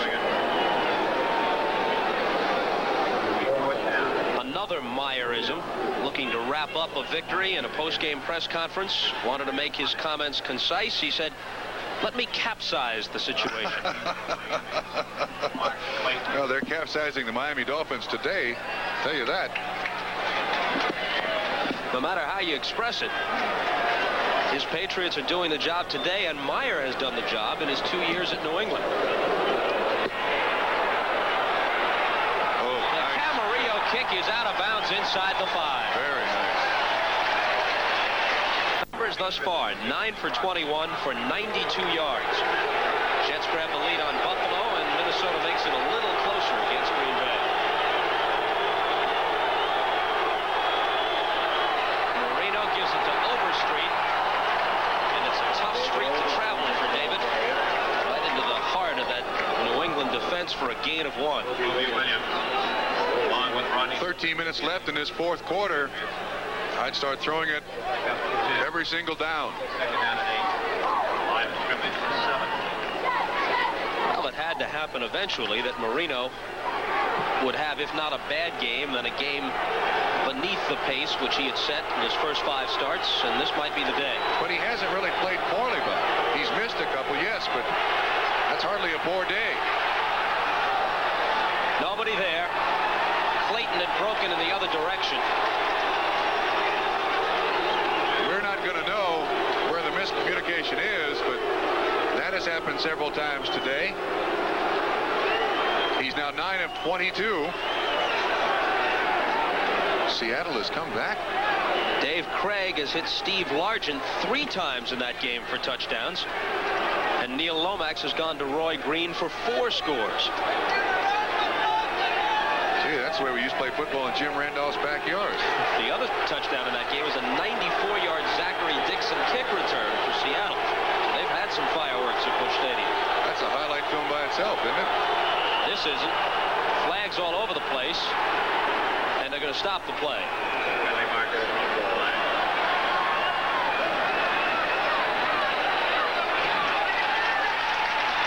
It's against Miami by the reaction of the New England players. Bob, it's hard to figure how a team coming in here. False start. Number 74, offense. Cleveland Green, offensive right tackle. It's hard to figure how a team comes in here with 4 straight wins and 4 straight impressive wins. That's the bottom part of the screen. He's the one that broke first, and that canceled the play. But Miami was, there he is right there. Cleveland Green on your right. Ken Sims across from him. Therefore the penalty. Miami came in here playing very good football. We talked about the hidden factor that might work in Miami's favor in this game, the fact that they are seldom penalized, and New England has had some problems in that area. 7 of the last 8 years the Dolphins have had the fewest penalties in the entire league, but that certainly has not been the case today. New England has not turned the ball over, almost doubled Miami's time of possession. Miami held to minus yardage in the third quarter. And the ability of the Miami defense to take the ball away from their opponents was another factor we thought might play a part. But again, New England has not cooperated. They have just played too well. Yeah, if you were Ron Meyer and a coaching staff, and you could sit down in the week and say, look, if you could orchestrate the kind of game you'd want, what would it be? This is it to a T. 12 and a half minutes left. 17-6 Patriots. Marino wants a bundle, and it's intercepted. It's Rick Sanford who picks it off. His 7th interception of the season. And depending upon what might have happened elsewhere today, he leads the AFC in interceptions, and he is tied for the league lead with Washington's Mark Murphy. More importantly, he's shaken up.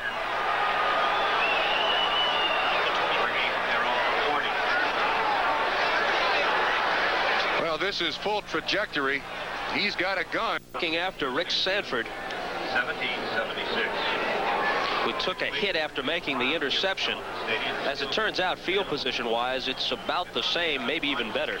than if Reggie Roby had punted on what would have been 4th down. There you see Sanford with the AFC lead, and prior to today, Mark Murphy of Washington also had 7, so he shares the overall league lead in that department.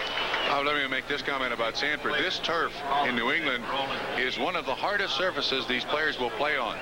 It's an old turf, and generally a field that is just for football has a good cushion on it. This is extremely hard, very, very hard. Very little nap, and he hit his head on the turf, and it'll make him forget today and think about tomorrow. He'll have a headache.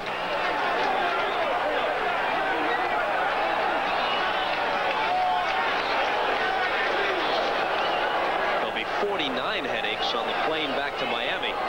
The Dolphins, unless this score changes.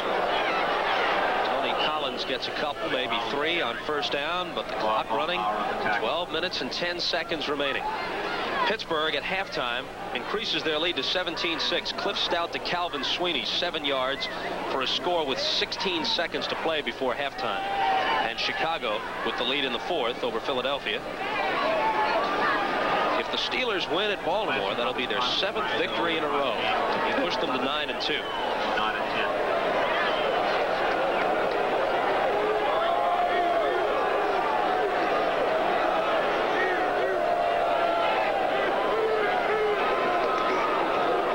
Collins squirts through a tiny hole, knocks somebody over, and gets the 1st down. Inflection by Steve Grogan drew the defensive line of the Miami out of their stances. 10 yards on the carry, and I think you could see the middle of the defensive line up and the offensive line of the New England Patriots just rolling them out of there. Collins now approaching 100 yards, 19 carries, 83 yards, and a touchdown, his 9th of the season.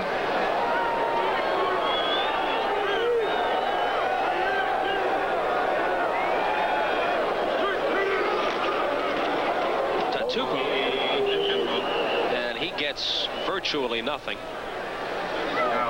Charles Bowser, who has the starting linebacker spot, which was left open after the death of Larry Gordon, makes the tackle. Bob, I think that's the first time we've called his name today. He has been almost non-existent tackles.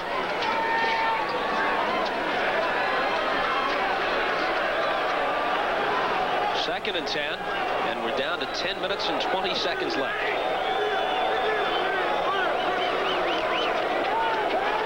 Play fake, lots of time, broken up. Reaching in to knock it away was Glenn Blackwood. He is the younger of the 2 Blackwood brothers. He's 26. Lyle is 32. You can see his left hand. He has a badly sprained wrist. He's taped up there for a little protection, but he's not really full tilt today.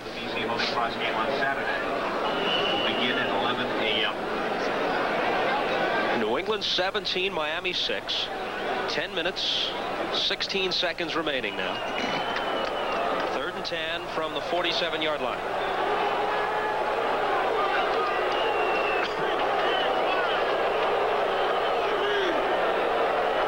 Blitz by Miami. Man-on-man coverage of the wide receivers. And a long throw for Jones off his fingertips.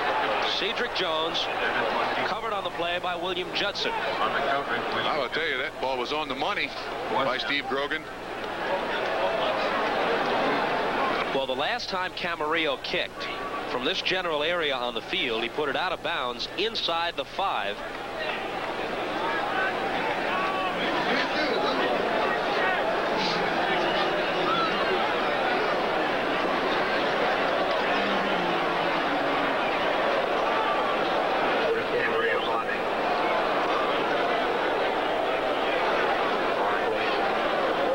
Clayton is the deep man down around the 5-yard line. And this one will be marked out of bounds at, well, they're still walking. Mark Van Eegen is arguing for New England. This is the judgment of the officials as to where it crossed out of bounds in the air, and they'll say at the 17-yard line. Defense had been the league's stingiest, allowing just 164 points. Their defense hasn't betrayed them today, but their offense hasn't been able to generate anything as Brogan has outperformed Marino.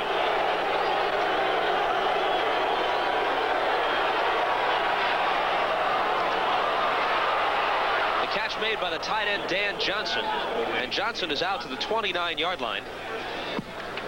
Gain of 12. The Dolphins have plenty of time to put together 2 scoring drives. They trail by 11. The problem is they have been able to manage only 2 field goals, and both of those came in the first half, so they haven't given an indication that they can do it against the New England defense today, but there is time if they get their act together. Bob, I think I would treat, if I were Don Shula, the final 9 minutes as a 2-minute drill. Go up there with no huddle and try to get it out. I think the primary receiver here is Bruce Hardy, 84.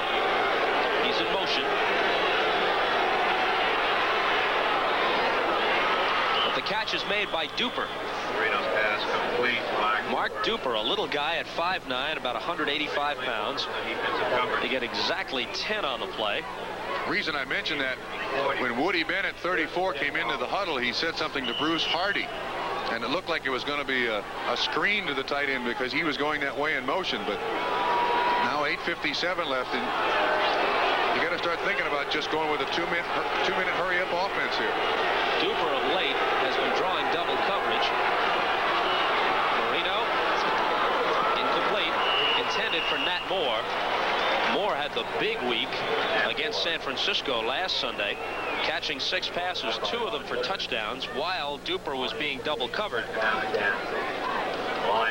Cleveland goes up 20-0 in the 4th against Tampa Bay. So the celebration for the Buccaneers' first victory a week ago must come to an abrupt end.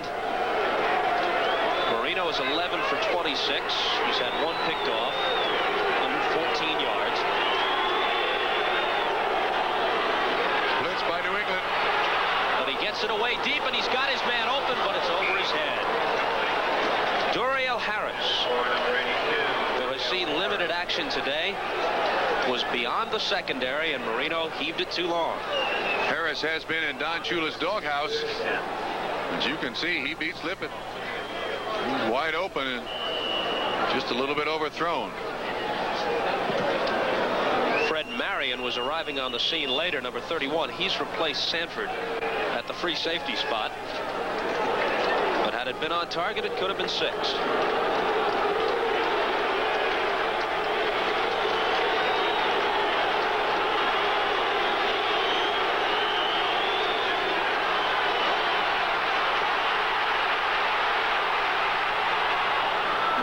Throws on the run and almost intercepted.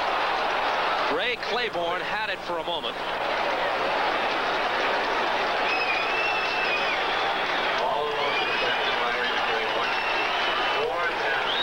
This is very close. Claiborne once again, this ball is thrown behind Duper. You'll see him reach back. Right there where Claiborne, see, he had to slow up a little bit. Tough throw for any quarterback on the run. Claiborne wanted it because he hasn't had an interception all year. Unusual for an outstanding cornerback like Claiborne. Now it's Clarence Weathers who's back to field the kick from Reggie Roby, replacing Ricky Smith on those duties. Big time again, around 4.5 seconds. And Weathers is going nowhere. 16.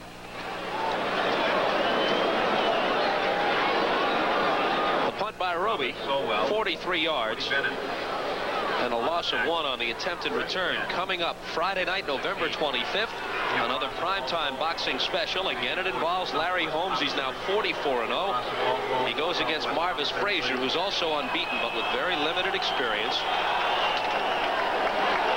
It's scheduled for 12, live from Las Vegas. Holmes against Frazier, Friday night, November 25th, prime time on NBC. Well, how about this? Minnesota, after being left for dead, they were down 19-0 at one point. Cut it to 22-21. Here's Weathers, Robert Weathers this time. He fumbles the ball. Is this the break Miami needs? Who's got it? Dolphins say they do. The officials haven't agreed yet. Looks like a scrum, doesn't it? Look at the official in there. Yes. He's getting turned upside down. How do they handle this? How can they possibly tell who has possession of the football? It'd be funny if the official came out of there with it. Yeah, you're right.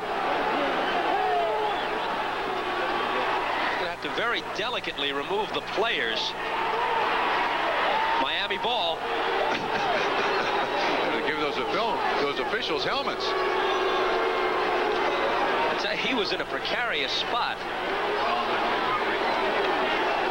Looked like Mike Charles had the football. First turnover of the day by Miami. And they're still in it. Here's Collins.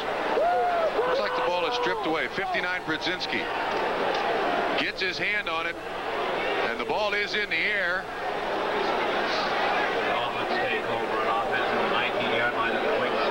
Looks like a $100 bill down there. Well, maybe to those guys a $10,000 bill. Miami has it. I think it was the rookie from Syracuse, as you said, number 71, Mike Charles, who recovered it.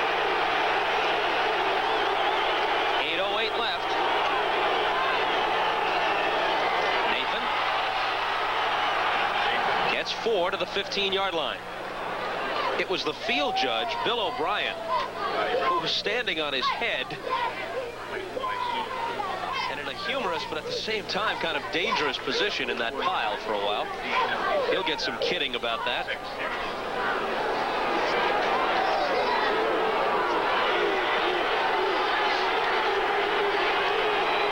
Wow, this is the deepest penetration Miami has had all day long.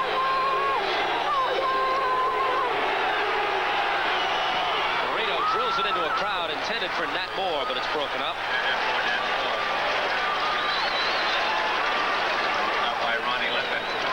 Ronnie Lippett was the man who made the defensive play.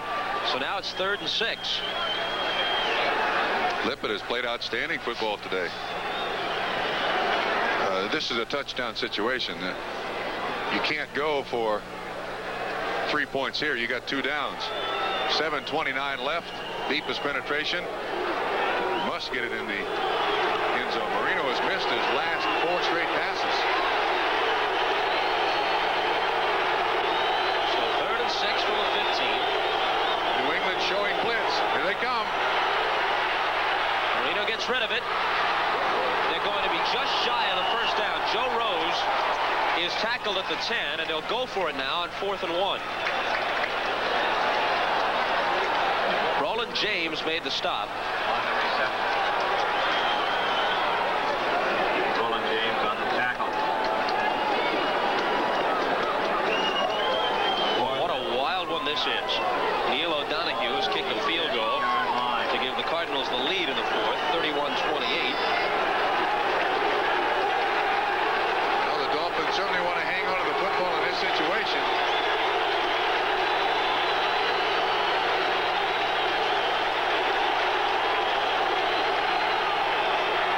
Nathan got the first down. He's to about the 7-yard line, diving over people.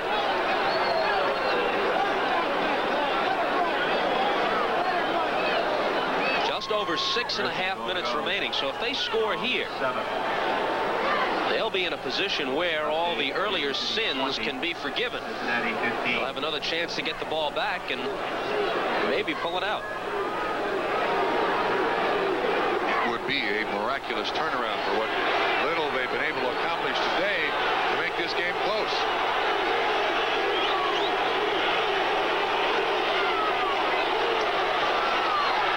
Andre Franklin gets just across the 5-yard line. You won't get many big gainers with him. He's averaging just 3.3 yards per carry. And of the 30 top rushers in the league in terms of total yardage, his average per carry is the lowest. Today, 10 carries for 23 yards. Cincinnati getting back close against Kansas City at 20-15.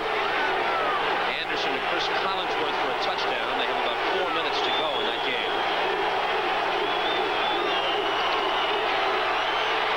Marino. He had a man open and threw it low. That's 6 Johnson, points. the tight end. If Marino has a problem, it's that once he gets in the pocket, his feet seem to stay in the same spot. Now watch. Watch his feet. You want a quarterback to move his feet. They're set. he just throws that right into the ground. That's 6 points right there. Sure, he'd like to have that one back. Not very impressive stats for Marino today, but if he can get it in the end zone here, make up for a lot of his problems. Did he catch it in the end zone or not? The officials are conferring. It's Mark Clayton who makes the reception. And from the way it appears now, they're going to mark it at the 1. We'll have to watch this again on replay. See exactly what happened. It did look like he was pushed out of the end zone. See if we can pick it up here. Now, this is a good throw. Clayton just comes back. He's in the end zone. Touchdown. Well, are his feet down, though? Yes, yes. You're right, they are. Yes. Touchdown. As soon as that football breaks the plane and he's in the end zone, 6 points. The Dolphins were robbed. It was a tough ball, but they missed it. 4th and goal. They didn't get it.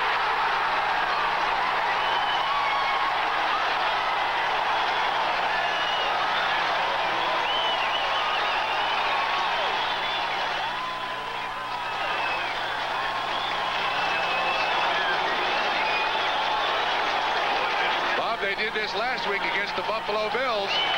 The offense of the New England Patriots has gotten the most press, but the defense has played with the offense all week long. That's Patrick Sullivan, general manager. New England Patriots looks happy. Tatupu, and he busts through. Look out. We're talking about a foot race now, and he's caught from behind by Gerald Small. We could have been looking at 98 yards. Instead, he settles for 57.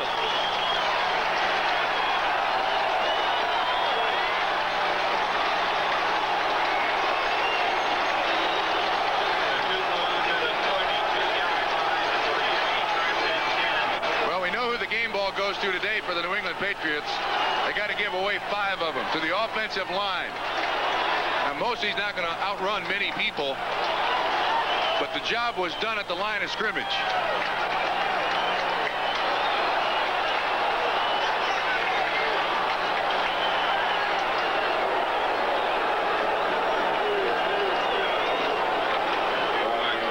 Mark Van Egan bangs straight ahead for 4 or 5 more.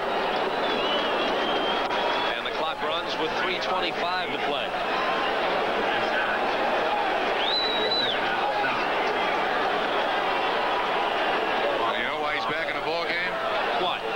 Why earlier.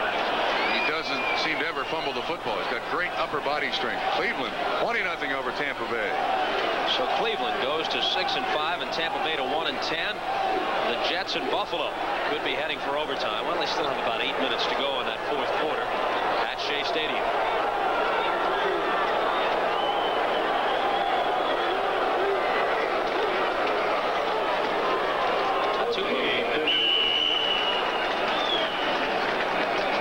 Roan made the stop.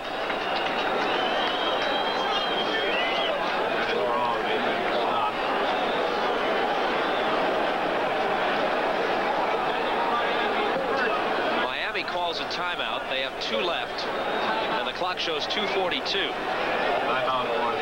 Bob, at the outset of the ballgame, we mentioned how New England now is a type of ball club that will stand toe-to-toe with their opponent, slug it out.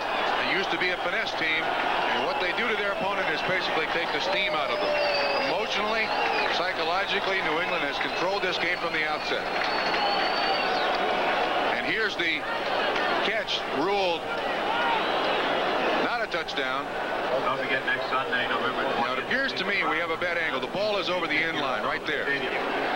He doesn't have to have his feet on the ground to be in the end zone. That is a touchdown. But from our angle, that is a touchdown. Action. Don't miss a minute. Now, if, however, just for the sake of argument, if the receiver is standing with his foot in the end zone, but he reaches back across to the half-yard line to make the catch, that is the position of the ball, not the position of his feet that become relevant. Well, but you can make all kinds of ifs. I'll grant you that. But it did appear that the ball passed the plane line of the end zone, and he was in the end zone, therefore touchdown. It should not be at the point where they push him back. Tony Collins and Roland James. All appearances will be at 7 p.m.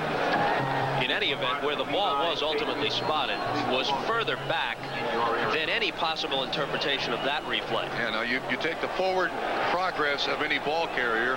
The ball is marked where he catches it, not where he falls down, right? Why in the end zone did they mark it outside the end line? Well, had the call gone Miami's way and flags are down here, they would still be breathing in this game. As it is, it's New England which is marching to victory with 2 minutes and 38 seconds remaining.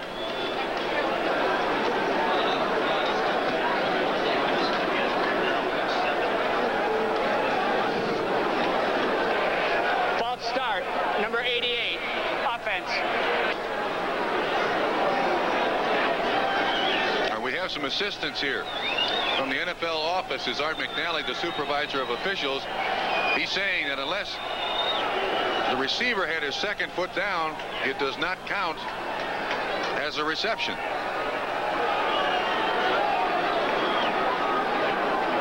Can we look again? Let's see if our producer Larry Cirillo can give us another look at it. Ball on the 42. They're down at 10. This is going to have to be dissected by the game films when you can stop action. Very difficult to show on instant replay, and especially from the angle we had. Let's watch closely. 1 foot down. Both of his knees are under. But at the point where both of his feet hit, then clearly the ball is back toward the 1 yard line and not in the end zone. We're all talking in vain, though, because we don't have the proper angle to judge whether the ball was over the end zone. Is that domination or is that domination? One thing we can say, though, our first assessment that the officials definitely blew it, probably a little too hasty. It's questionable, but it's not definite. That hit Bowser in the back as it dropped incomplete. Let's put it this way. To everyone in Miami, that was a touchdown. To everyone in New England, that was not a touchdown. Intended for Tony Collins. Coverage on the play, Charles Bowser. Grogan doesn't have all that much reason to be upset about what's gone on today. It hasn't been his best day statistically, but it's going to be a victory. 2:37 left, 17-6. For Grogan, 12 for 26, and a total of 155 yards. He hasn't had one intercepted. He has run for a touchdown, and Tony Collins has run for another. So it's time for field goal.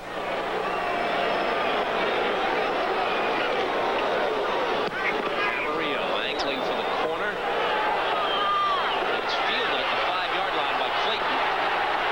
And he goes out of bounds at the 10, possibly to a lecture from Don Shula. 37-yard punt and a 5-yard return. Ordinarily, Trump, coaches say do not field a kick like that inside the 10-yard line. Take your chances that it'll bounce in for the touchback. That is correct. They do. Maybe the greatest golfing foursome ever, Arnold Palmer, Gary Player, Jack Nicklaus, and Tom Watson, playing for a minimum of $10,000 a hole for a total purse of $360,000. The Skins game coming up Thanksgiving weekend from the Desert Highlands course in Scottsdale, Arizona, right here on NBC Sports. Vin Scully will be there as part of our announcing crew, Bob Goldby as well. Marino's pass caught by Joe Rose for a first down and a gain of 14 at the 24. The clock is running with 2:14 left.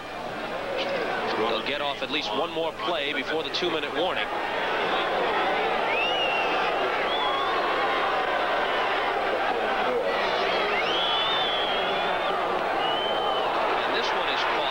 Second down and 7 from the 27 as we check some final scores. Kansas City is now 5-6, and the Bengals are 4-7.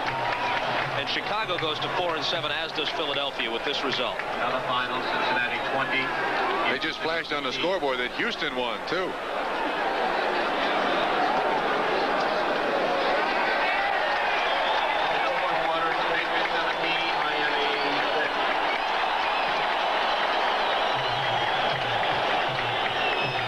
Folks along the Patriots sideline.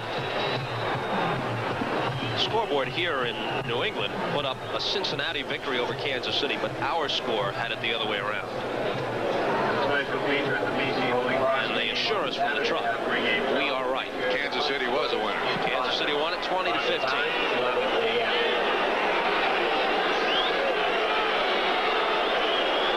2 timeouts remaining.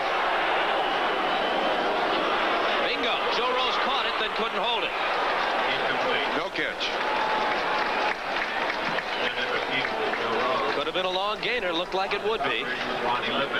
Well, number 13 and cover boy for Sports Illustrated.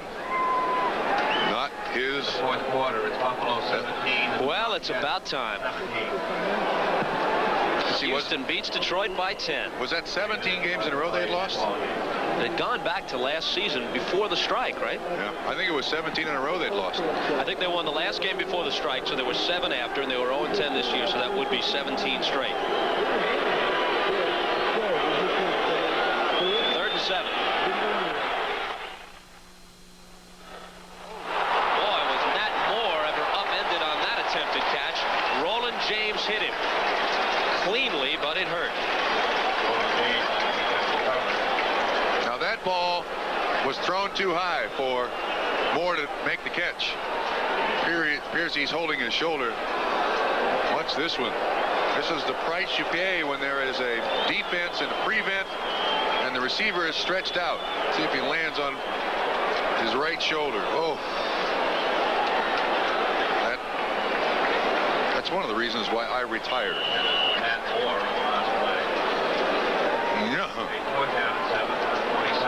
He's up on his feet on the sideline being attended to, so. And now the very last gasp on 4th and 7. 1:45 left.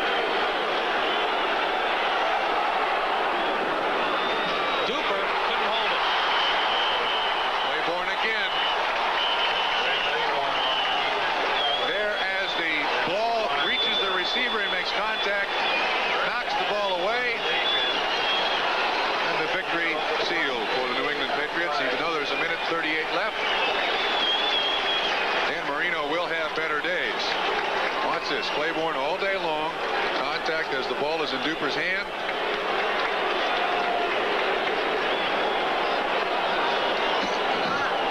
Well, in the Miami bullpen, they say that Woodley would be the long man and Strock the short man, but Shula let his starter complete the business today.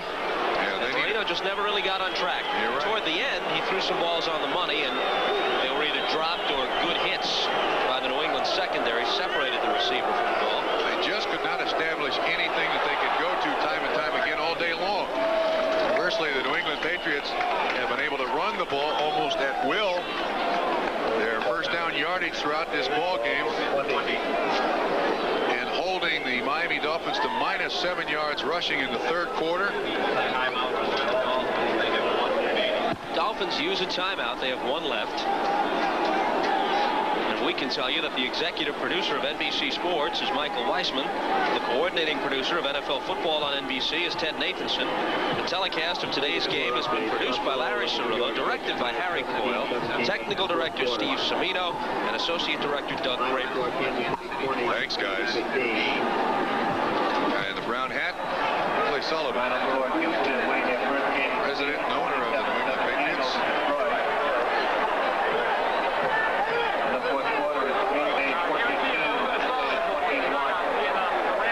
The final figures for Marino, and evidently Nat Moore's going to be okay, but he really took a painful shot. Final figures for Marino: 15 of 37, 139 yards, 1 interception. Tell you what, though, I like that. He goes over and he pats the receivers and he says, look, we'll have other days. Moore is the veteran, Marino the rookie, and yet the rookie has said, hey, we can't play any worse. be a lot better.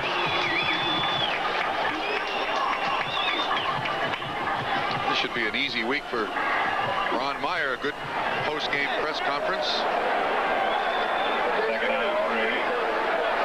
And Mr. Sullivan. Smile on his face. Van Egan. Patriots have a chance. Put a little icing on the cake here, leading 17-6. Just a Steinford field goal. That's all the scoring in the second half. Pat's got a touchdown. The first time they had the ball, a long, time-consuming drive, capped by a Grogan touchdown. And then they added one in the second quarter. Here's Steinford warming up. To this point, I think it's the first time this season that the Patriots have been shut out in the fourth quarter. Tony Collins did the honors for the scoring run in the second quarter, and then Steinford had the field goal in the third. All of Miami scoring. 2 second-quarter field goals by Uwe von Schaumann, one of 52 yards, the other for 30. That's the Patriots' 20th first down of the day against 13 for Miami. And they will not have to run another play. Game over. Impressive victory by the New England Patriots, Robert. Patriots go to 6-5. Miami's 4-game winning streak is over. They are now 7-4. And if either Buffalo or Baltimore should win today, and both were trailing by slim margins last time we checked, Buffalo against the Jets and Baltimore against Pittsburgh, but if either should win, they would go to a first-place tie atop the AFC East with the Dolphins. Happy Mr. Sullivan shakes hands with Derek Ramsey. And his team, at the very worst, will be just a game back in the AFC East.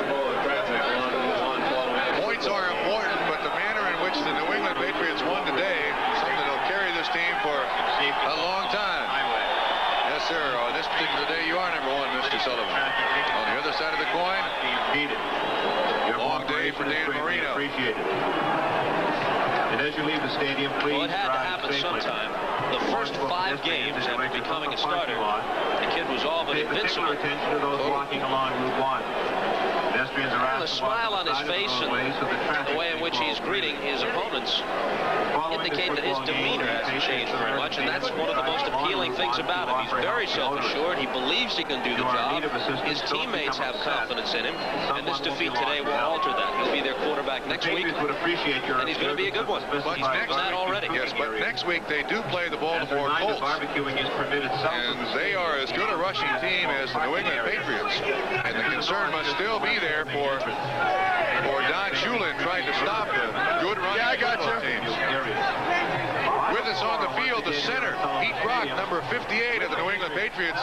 Pete, Bob Trumpy here. Congratulations on an outstanding performance by you 5 big guys up front today against Miami. Well, thank you. It's, I guess where the game's won and lost, and maybe that's where we did it. But, it's always great to beat a team here, especially a team like Miami, and it keeps us right in the hunt. So we did ourselves a favor today.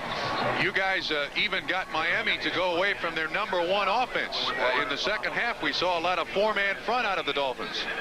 Yeah, it wasn't anything we really anticipated, but it really didn't give us all that much problems. We just, we were able to stay with our game plan because of the way the score was, and, we were just able to come off the ball. We had some super running from our fullbacks, and Tony Collins, and just kind of ate the clock up and stayed exactly with what we needed to do today and exactly what we wanted to. Pete, total yards 368. Collins was close to 100.